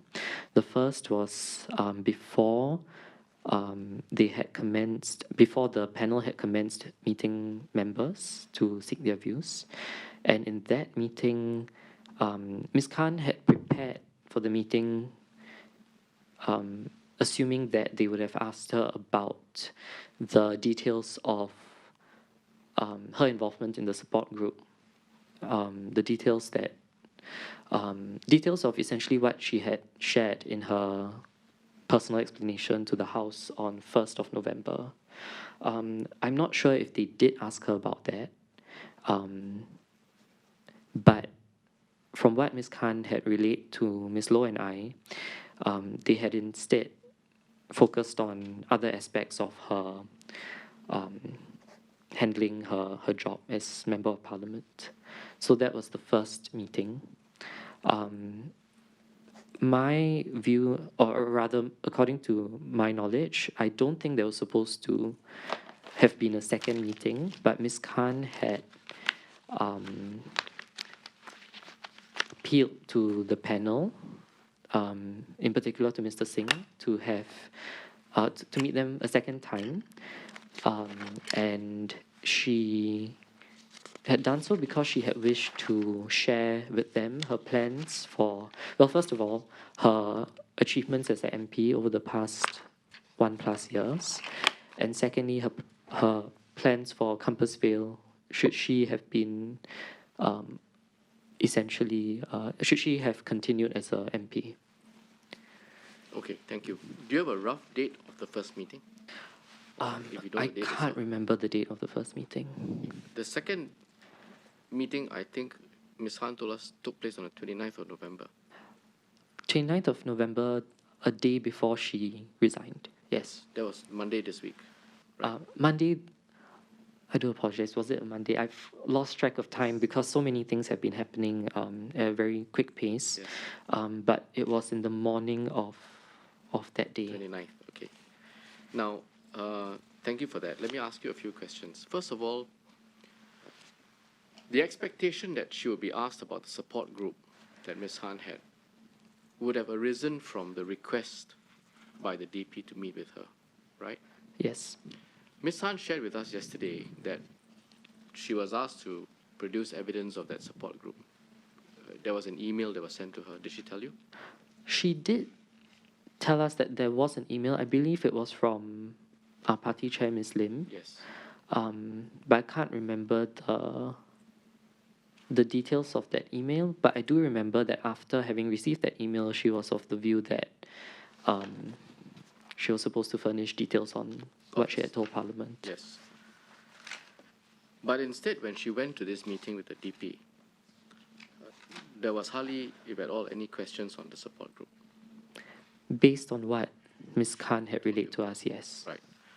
And instead, there was a general discussion on her achievements and her competence to handle her job on a day-to-day basis. Correct?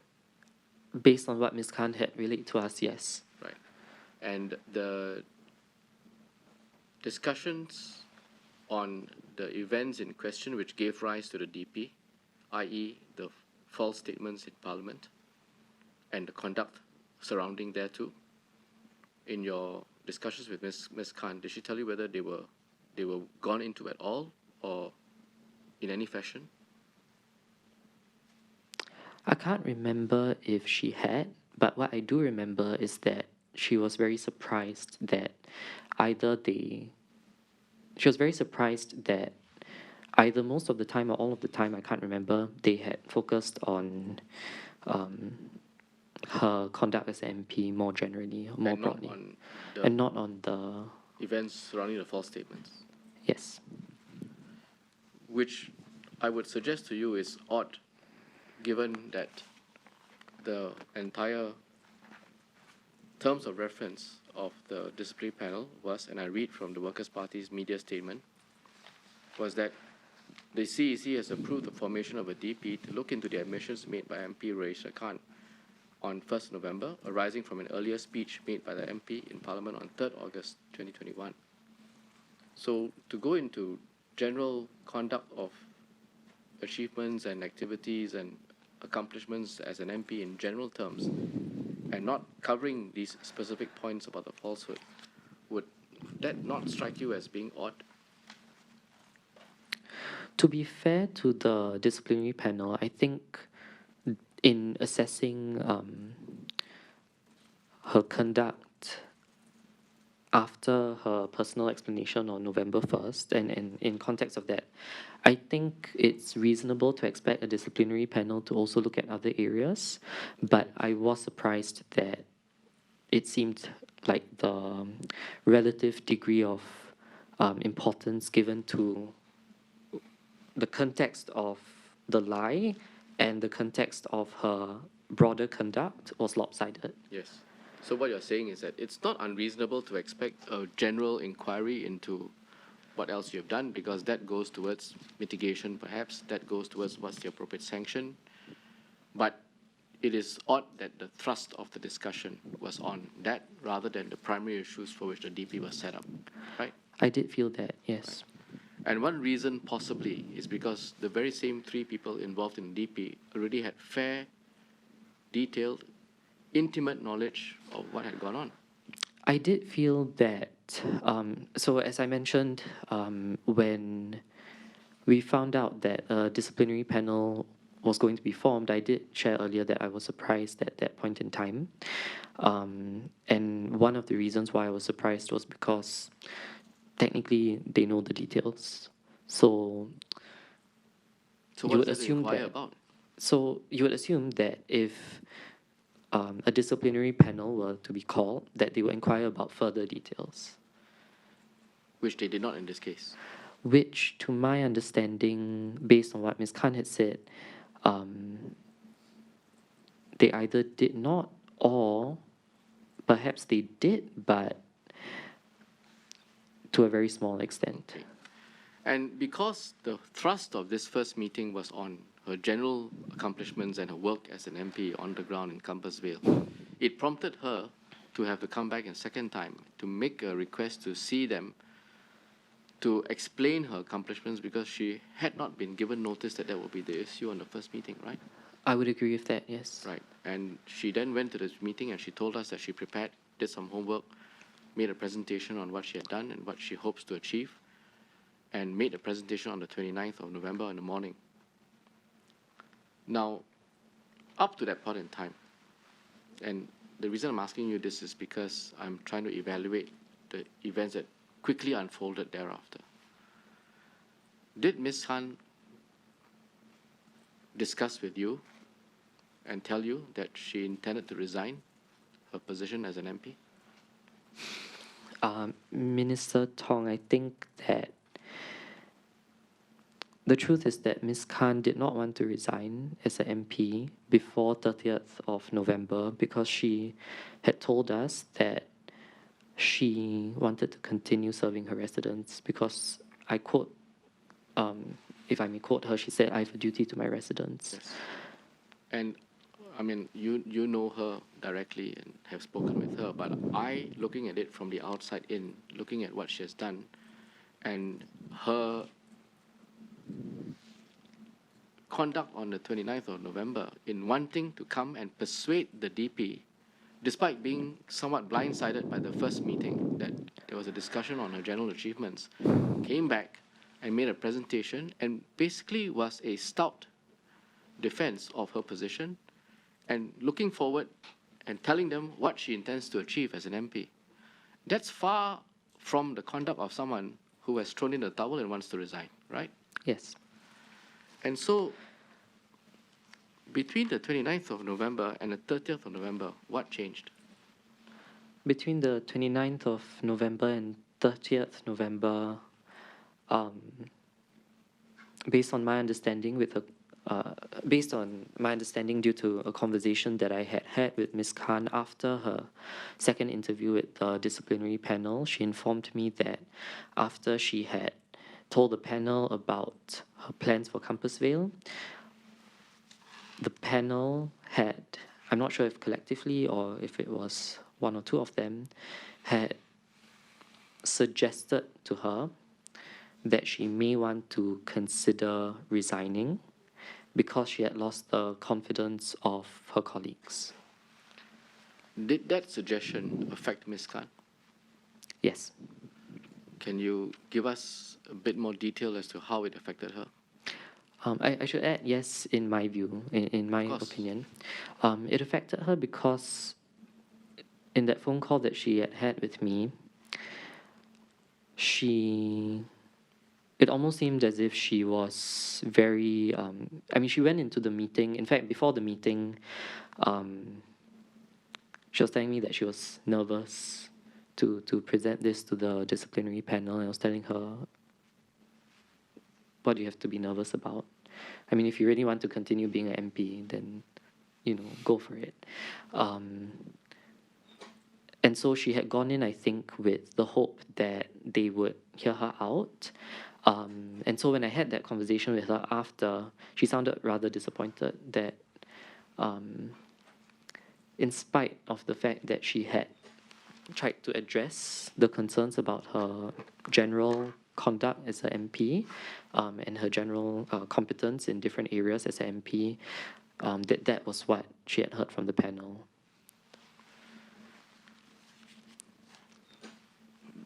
All right. And shortly after that, she decided to resign. She decided to resign, in my view, on the 30th of...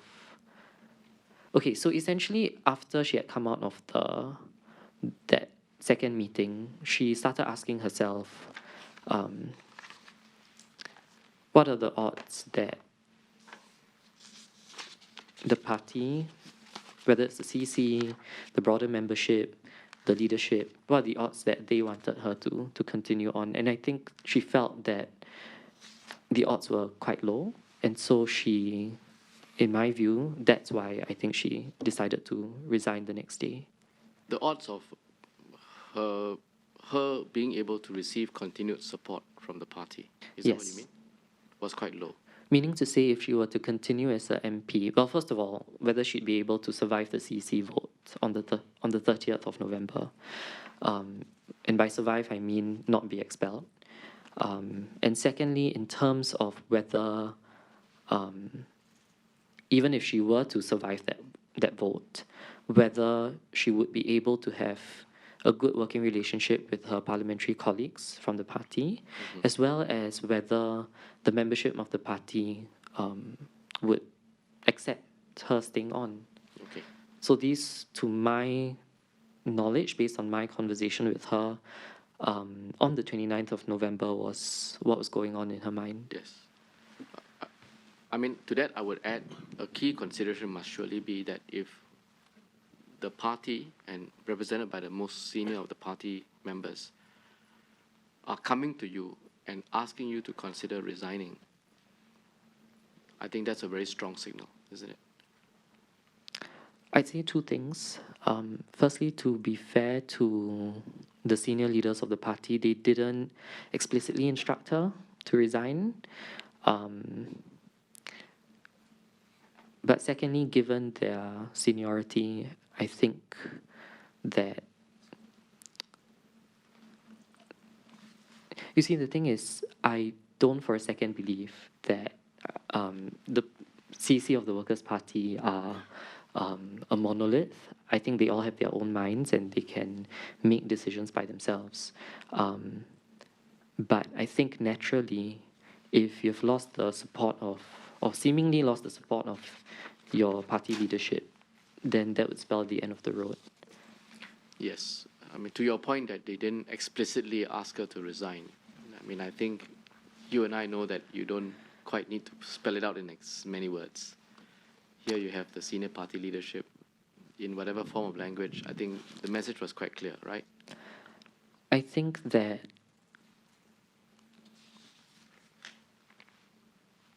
Ms. Khan felt like the message was clear. There was a CEC meeting on the 30th of November. And I think, at least based on what I know from public sources, it was supposed to have been sometime in the evening of the 30th of November.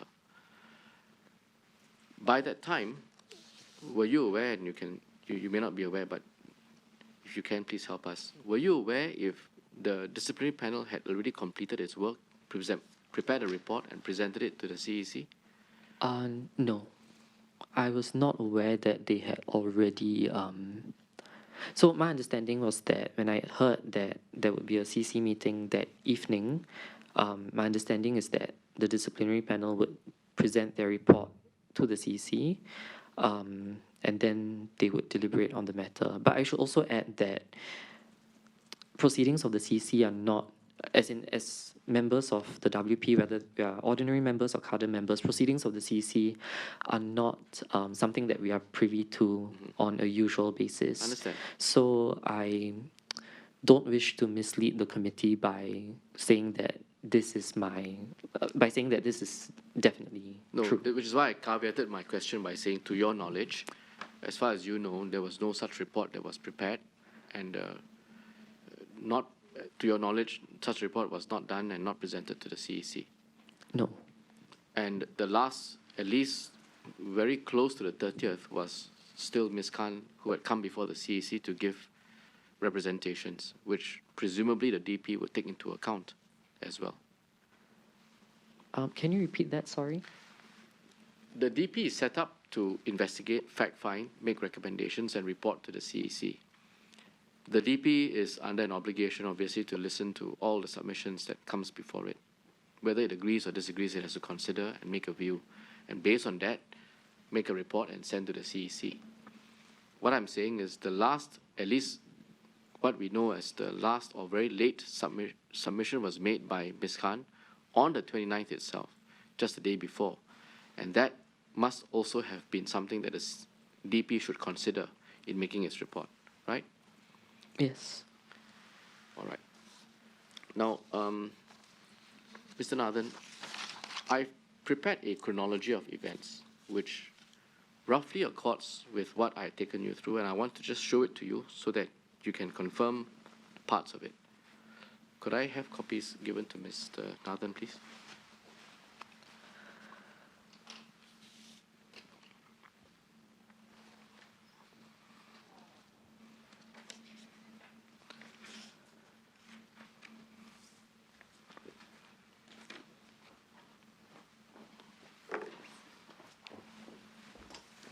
Thank you.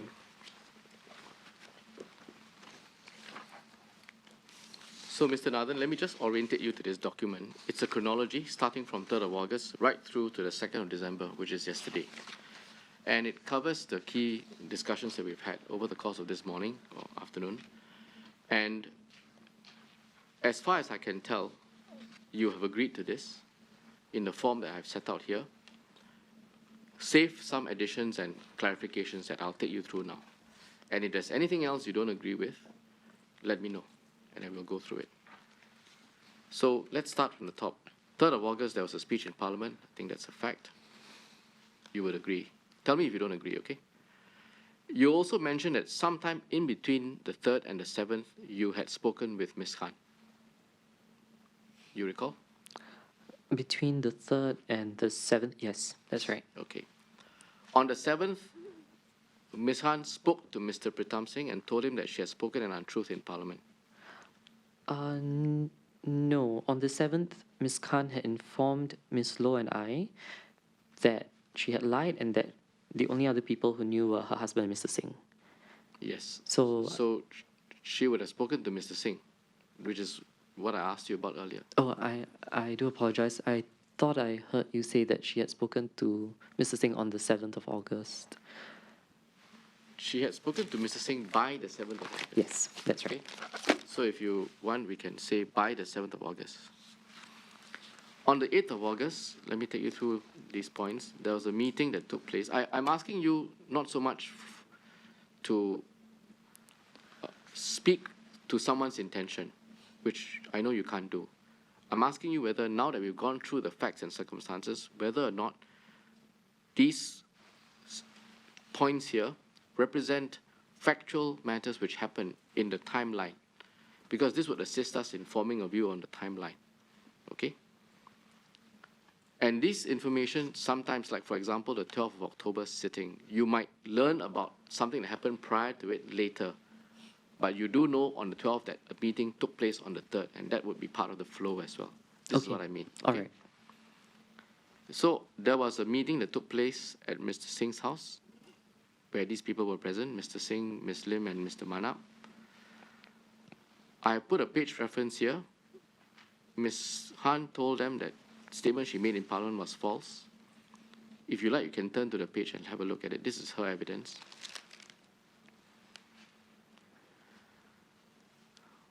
When asked about the reaction, Ms. Han said, incredible disappointment, lots of anger, and so on. I read this to you earlier. Yes. And you said this also comported with what you saw of the message, what you thought of the message you received. At D, Ms. Han agreed that the upshot of the meeting was that the members of the Workers' Party had decided that there would be no need to clarify the position and so on. Again, it's at page 161 of her evidence. At E, after the meeting, RK, which is Ms. Han, sent a text inter alia to yourself as well, and I think we saw the text earlier. And this was sent contemporaneously at or around the same time when the meeting was concluded, which was 12:41 p.m. on the 8th of August. Do you need to see the text again? Can I, just to check the time? Yes, second page at the bottom, 8th August, 12:41 p.m. Yes, that's right. Okay. Then we go to the 10th of August. You remember you described a separate occasion that both Ms. Low and yourself went to see Mr. Singh on a separate matter. Yes. And the takeaway from this, both from Ms. Low and yourself, was that Mr. Singh knew about the falsehood in Parliament. Yes. At 10th August B, Ms. Low was assuaged that senior leadership was aware and it was an expectation that the problem would be sorted out at that level. I think you also shared that view. Yes. The next key occasion, because I think we agreed that there was nothing until the 3rd of October, right? So the next key occasion is on the 3rd of October. Mr. Singh visits Ms. Han at her home. Yes. B, Mr. Singh was expecting that Ms. Han would be pressed about her lie since it was the first occasion since August that she'll be back in Parliament. Correct? Correct. And then I just put in evidence, which I read to you earlier, where she says, if I were to retain the narrative, or if I were to continue the narrative, there'll be no judgment. On the 4th of October, several things. One, Ms. Han addresses Minister Shanmugam's questions in Parliament. Two, there were several clear and direct false statements that were made in response to Minister Shanmugam. Three, at the time the statements were made, Mr. Singh, Mr. Manap, and Ms. Lim would have been aware that they were false as she was making those statements in Parliament. Correct? Yes. I think we went one step further and said that actually only they, from the members of Parliament, would be aware. Yes. Right. 4th October at D, this one you said you were not aware. There was a meeting that took place at the LO office, but to be fair to you, you said you were not aware. So this reference point is coming from Ms. Han directly. So save for this, I will not ascribe any direct knowledge of you on your part to this because you said you were not aware. Okay. So you can Thank you. ignore D. All right. And as a consequence, you can also ignore the last paragraph, okay? Now, 12th October, this one you would be aware. Ms. Han first calls yourself and Ms. Low and says that she will admit and clarify the false statements in Parliament. You then have a discussion. She called us separately, Okay, separately. and I'm not sure if she called Miss Low, but she did call me. Okay. I will not, she did call Ms. Low and I have that from her, but What I meant was that I knew that she had communicated to Miss Low, but by way of text or call, I'm not sure. okay, all right, I understand that. So subject to that caveat, you would agree with the 12th of October entries? For A, yes. For B, there's a message that she sent. I think you see that in the bundle as well. And then for C, you would agree because you then met with Mr. Singh at his home that evening. Yes. Okay.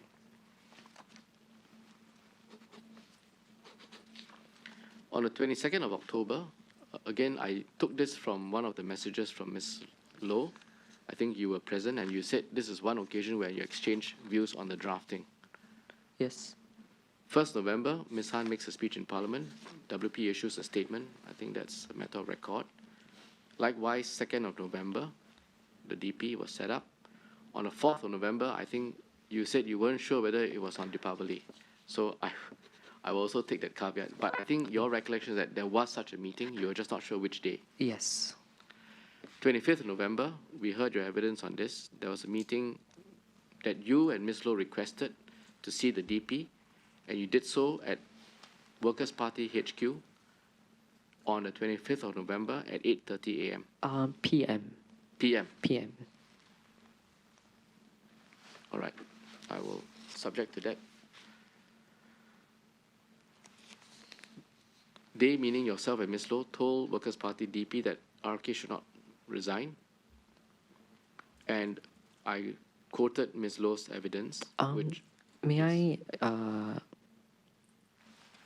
say something about point B? So it says here they tell the WP, DP that RK should not resign. I think it's more accurate to say that we told them that in our view she should not be expelled from the party.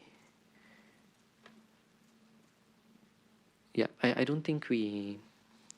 But essentially, it would have come down to the same outcome. Yeah, I mean, So in that sense, I don't disagree with the meat of point B. the substance of B would be what you would agree with, Yes. correct? That's what you're trying to say. Okay, thank you. On C, I think I asked you to read this, and you said you agree, right? Yes. Okay. 29th of November. We just covered this earlier this week. RK met with the Workers' Party DP at HQ to discuss her performance as an MP. You recall we talked about this. She came to present, and then she's asked to consider resigning. I think 10:30 sounds right. Yes. Okay.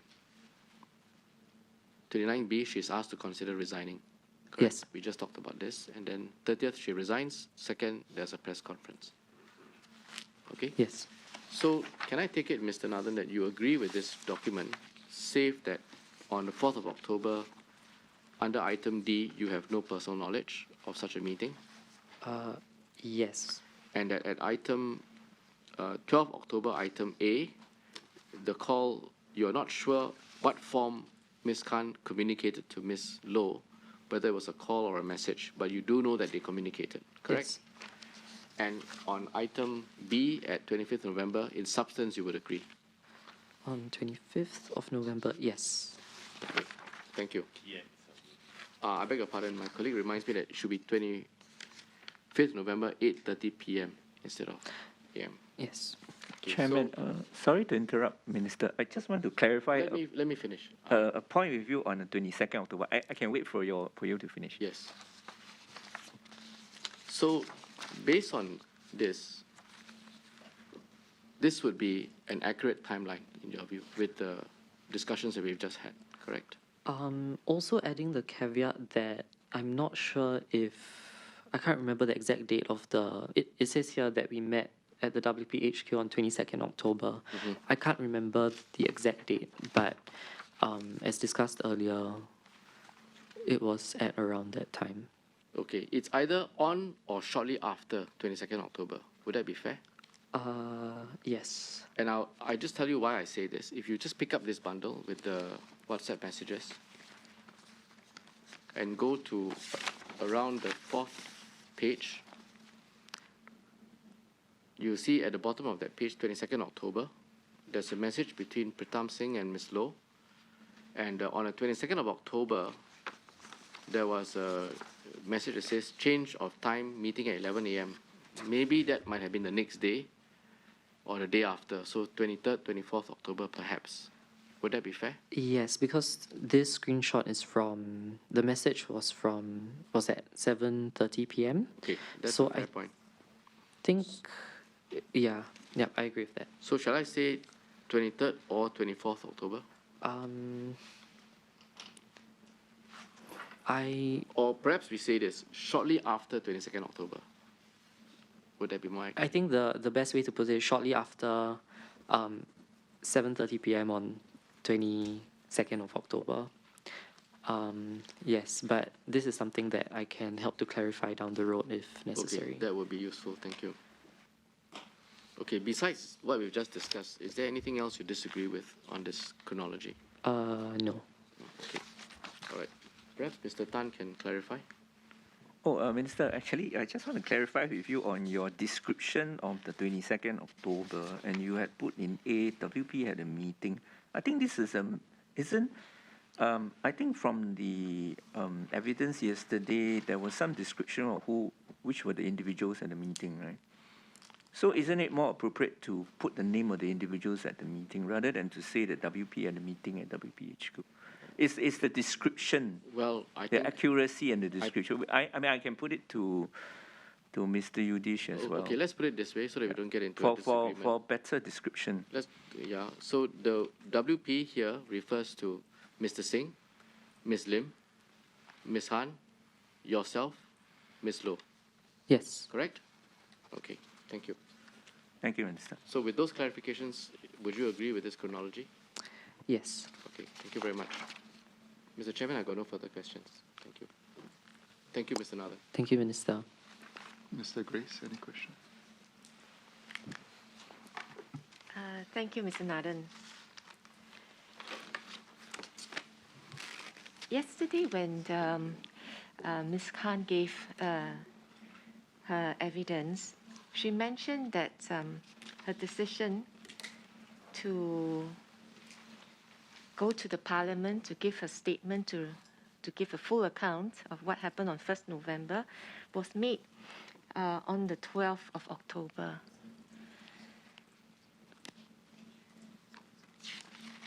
Just to recall, somewhere on the 4th, that was when she was asked to give details in the Parliament by Minister Shan. And at the end of that sitting, there was a meeting with Ms. Sylvia Lim, Ms. Prita Sim at LO's office. She hasn't made up her mind yet.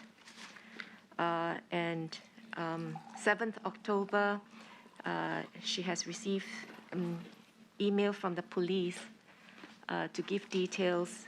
She hasn't made up her mind yet about coming clean to the so-called going to the Parliament to give account. And it's on 12th October that she has made that decision with party leaders, Ms. Sylvia Lim and Mr. Pritam Singh. You're able to confirm that?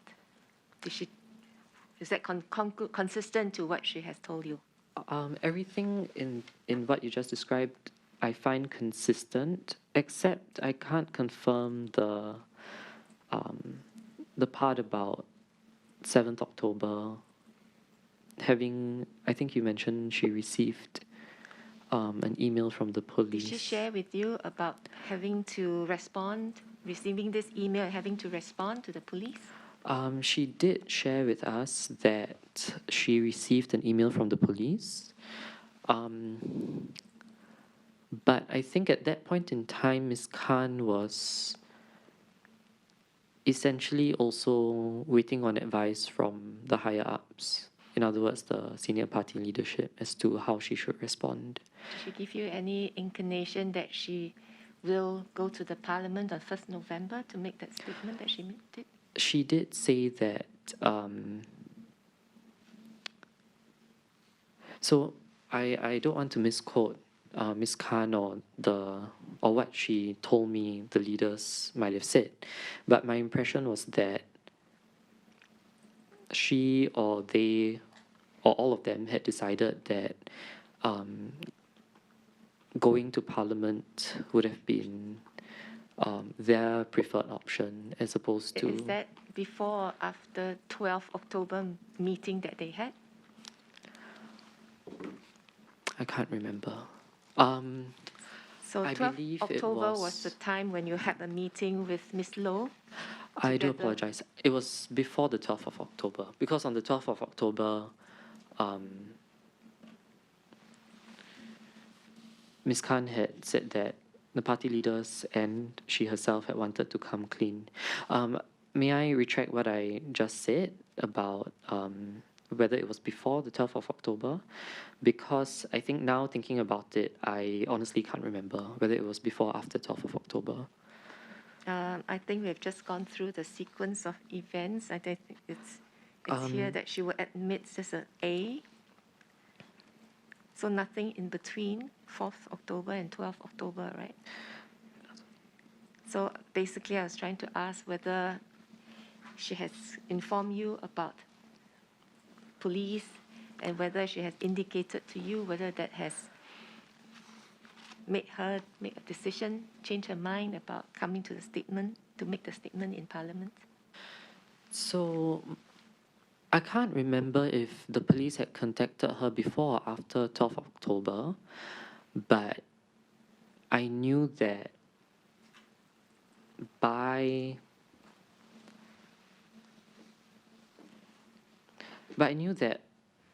at or possibly just after 12th October, they had agreed that the preferable thing to do in their view was to come to Parliament instead of attend the police interview or meeting. Did Ms. Khan share with you about when she confided this to her family, besides her husband? She did. She said that she confided after the 12th of October, so in between the 12th of October and the 1st of November, closer to the 1st of November, because she had a great deal of hesitation in wanting to, great deal of hesitation in breaking the news to her parents. So am I right to describe the event as she has made the decision on 12th October, thereafter she informed her family after 12th October? Yes. It's just, I'm just trying to understand the events so as to get a better position or understanding of the statement made by Mr. Pritam Singh in the press that actually the few months lapsed from August was actually to give her time to inform her family. Is that the reason for her to delay? Or as we have heard, actually the decision was made on 12th October before there was a need to inform. Prior to that, the position was to keep the narrative and not to disclose. The critical date was 12th October. I do think that there's some truth to what Mr. Singh said, because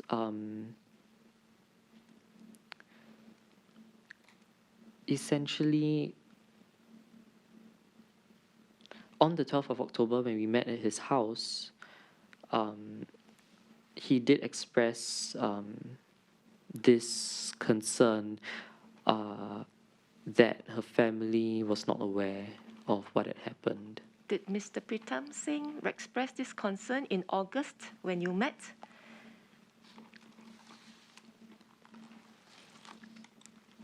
I don't remember. So was it a factor as to why the decision was taken only on 12th October? Or I would put it to you that the decision was made on 12th October before they decided that it's time to tell the family? I think it could have been one of the factors, but I am unable to speak on Mr. Singh's behalf. Has in your discussion with Mr. Singh, you have several rounds of discussion, has that need to inform the family been a factor? It was a factor, but in what way? in having concern that she would have to essentially deal with this personal matter of telling her family at home before essentially before coming clean to Parliament, to the nation. In a sense, this was something that was a factor or concern that I think all of us had throughout the process. So as I mentioned earlier, when we first heard about it, obviously we knew that because only her husband had known about it at that point in time by the 7th of August, naturally, I think, certainly for myself, and I suspect for Ms. Loh as well, there was a concern that she will have to, at some point, tell her parents this. So I do think that it was a factor, but I'm unable to say as to whether it was the main factor that, or indeed, I would hazard a guess that it wasn't the main factor that led to the long period of that wait between them knowing that she had lied and the apology on 1st of November. If it had been the main factor, then I think your series of meetings would have been to discuss when Ms. Khan should tell the family and what is the earliest time that she should go to the Parliament. That didn't happen in August. That didn't happen in September. That only happened in the second half of October, after 12th October to be exact. So I agree with the way you described it, but I would also say that that discussion may not, hypothetically, may not have involved Ms. Loh and I. It could have been discussed by, and I say could have hypothetically been discussed by the party leaders and Ms. Khan by themselves. So I generally agree with how you described it, but because you mentioned your meetings, so that would imply my meetings with Ms. Khan. So I think that's not necessarily true, because whether Ms. Khan were to inform her family about it or not, I think it's almost like above Ms. Lowe's and my pay grade, to use the term, not that we are paid to help out in the Workers' Party. No, I totally understand the concerns about Ms. Khan's well-being, as well as her need to inform the family.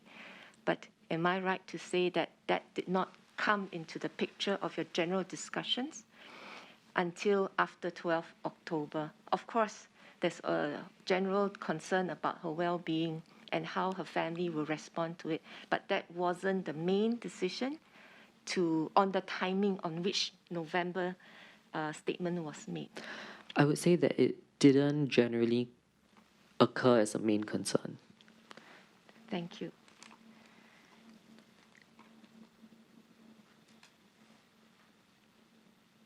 There was also a discussion about I don't have the transcript with me, but I think Ms. Khan mentioned something about there will be no judgment from Mr. Pritam Singh sometime in August. No, about I think you mean 3rd 3rd of October. October. Yes. Was it just from Ms. Khan herself, or did you also hear this from Mr. Pritam Singh himself? Because from what we were told yesterday by Ms. Low, that was a confirmation that Mr. Pritam Singh has also given. That was the understanding she has gotten from Mr. Pritam Singh. So this was something that we heard both from Ms. Khan as well as from Mr. Singh. Can you tell us how did you hear it? What's the occasion that you have heard it? Ms. Low and I heard it on the 12th of October when we met with Mr. Singh at his place of residence. And he had expressed to us that regardless of whether she had maintained the line of, or the argument of maintaining the survivors or the victims' confidentiality, or whether she decided to tell the truth, that he would not judge her. How did you interpret that? I thought two things. I think, first of all, personally, it did sound like he was empathizing with her. I think that's natural for anyone to do. But at the same time, I also thought that it was a bit indecisive. Not a bit indecisive, it was rather indecisive.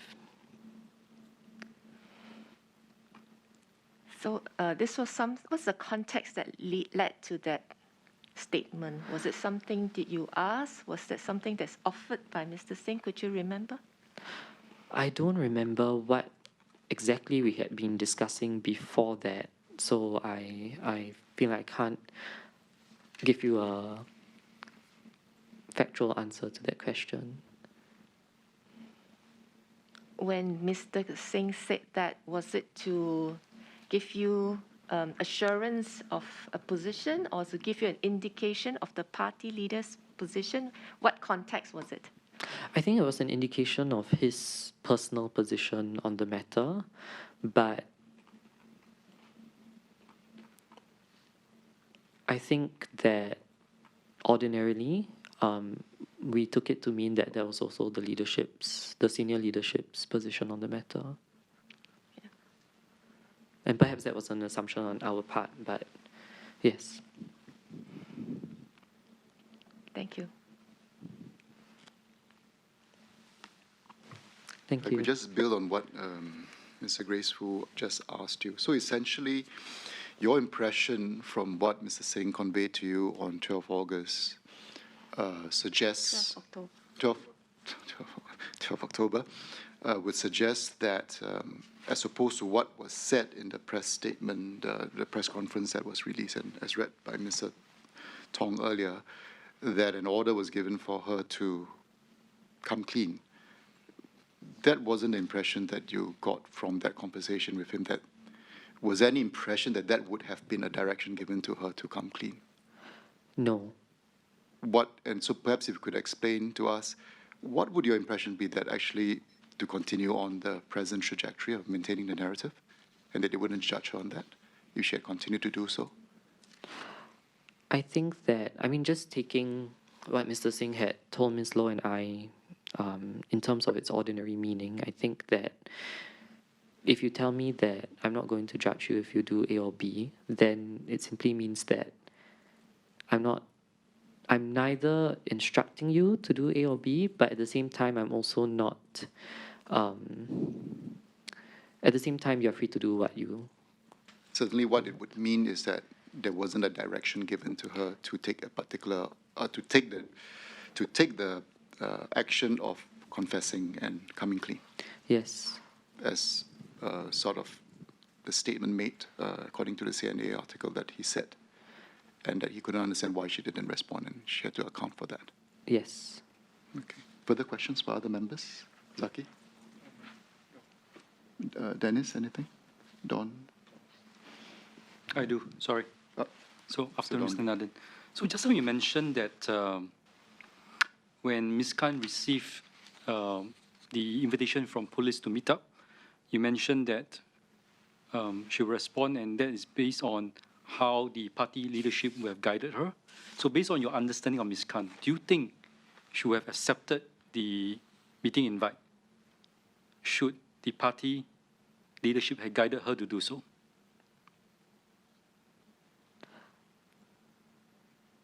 I think that she may have been. I think I can't. Based on your understanding of her.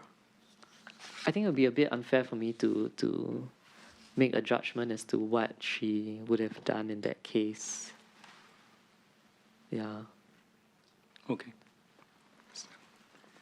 Any other further points, anyone? Chairman, just a quick one on the question Don asked. Was there any indication from her as to why making a statement in Parliament was better rather than making a police statement or responding to the police? Because they wrote to her 3 times. She didn't respond for all 3 times. But I'm quite sure she was advised, as you said. But did she say why? I believe that there was this idea that at that point in time, actually now thinking about it, there's no specific reason as to why, there's no specific reason that I can recall as to why that occurred. So it's a bit of a question in my mind as well. Yeah. So the issue of the police writing to her and her not responding, this was not an issue that she discussed with you? She did discuss it with us. What And transpired? I believe she consulted a lawyer to get some legal advice as to, but that's the thing, I'm not sure as to what. And I'm not entirely certain of the conversations that she would have had with the party leadership on this matter. But now, reflecting, I do remember thinking that, I had no reason to disbelieve that her going or not going to speak to the police was not a collective decision made by the party leadership and herself. So meaning that your impression would be that there was probably some discussion with the party leadership, and that was the collective decision that she wouldn't respond to the police. Yes. In your discussions with her on this issue with regards to the police, what else was covered? I do believe that there was some discussion on parliamentary privilege, because when you come to Parliament, you can have a certain degree of freedom without, of course, abusing it, as opposed to speaking to the police where you wouldn't have that. But the thing is, I cannot remember where this point was made or why it was made. I just remember that that was something that floated in the conversation. What else was covered?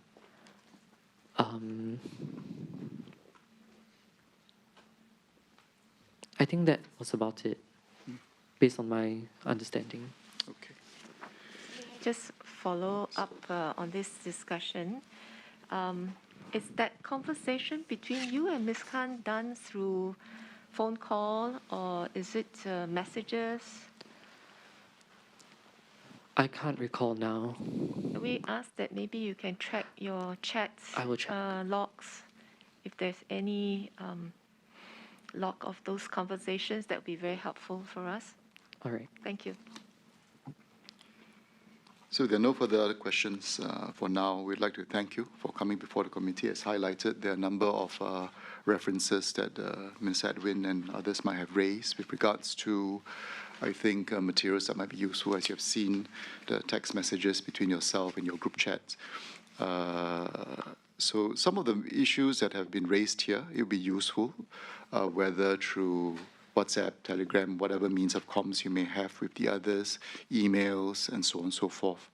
It would be useful to furnish them to us so that we can also cross-reference and check on it.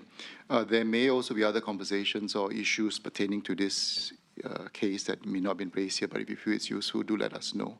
If I may to ask you, is there any other witnesses you think would be useful to come before Committee of Privilege for us to interview to better understand the circumstances with regards to this case? To be honest, no. And I say that because the vast majority of our party members, and I would hazard a guess, the majority of our members of parliament and CC members may not have had the full picture of what had happened since August. So would it be correct to say that even as shared with us by Ms. Risa Khan, as was conveyed to her by the disciplinary panel, that she doesn't have the confidence of her colleagues in Sengkang GRC, it would be fair to say that the members in Sengkang GRC, along with the rest of the other members, would actually not have a clear idea of actually all these things have transpired, that she had sought advice, she had sought counsel, and as of now probably wouldn't have that full picture. Would that be a fair assumption? Unfortunately, I do think that that's a fair assumption. The three remaining MPs in Sengkang GRC never asked for any of this to happen, and they've just been keeping at their jobs, trying to do what's best for the residents. And of course, I'm not privy to conversations that MPs have amongst themselves, so I cannot say with certainty what they do and do not know. But I think it's important for me to note that the members of my party, and as you mentioned, the Sengkang GRC members of parliament may not have had the full picture. But I don't want to say that with 100% certainty, because I could be wrong. Fully understand. So do furnish us with whatever details, emails, telegram messages, etc., as much as possible. I think, as we have explained, really our job is to fact find. Obviously, as you realize, this is a grave matter. It's very different from being misinformed, erroneously highlighting facts that might be inaccurate, but it was a deliberate lie. And I think what we're trying to determine is the circumstances behind which, and ascertaining what sanctions we may take. And therefore, any factors that might be mitigating would always be useful. That's why the full context, that's why we went to the details that we have with regards to how things evolved, the various conversations taking place, impressions, because that would help us form a view as to the degree of responsibility the respective individuals might bear. So a transcript of the proceedings will be shared with you for verification, so do go through it. And if you have any minor amendments, etc., please make the changes and send the transcripts back to us. Please do note that the transcripts, any evidence given to the committee are not to be disclosed to anyone, not to be published.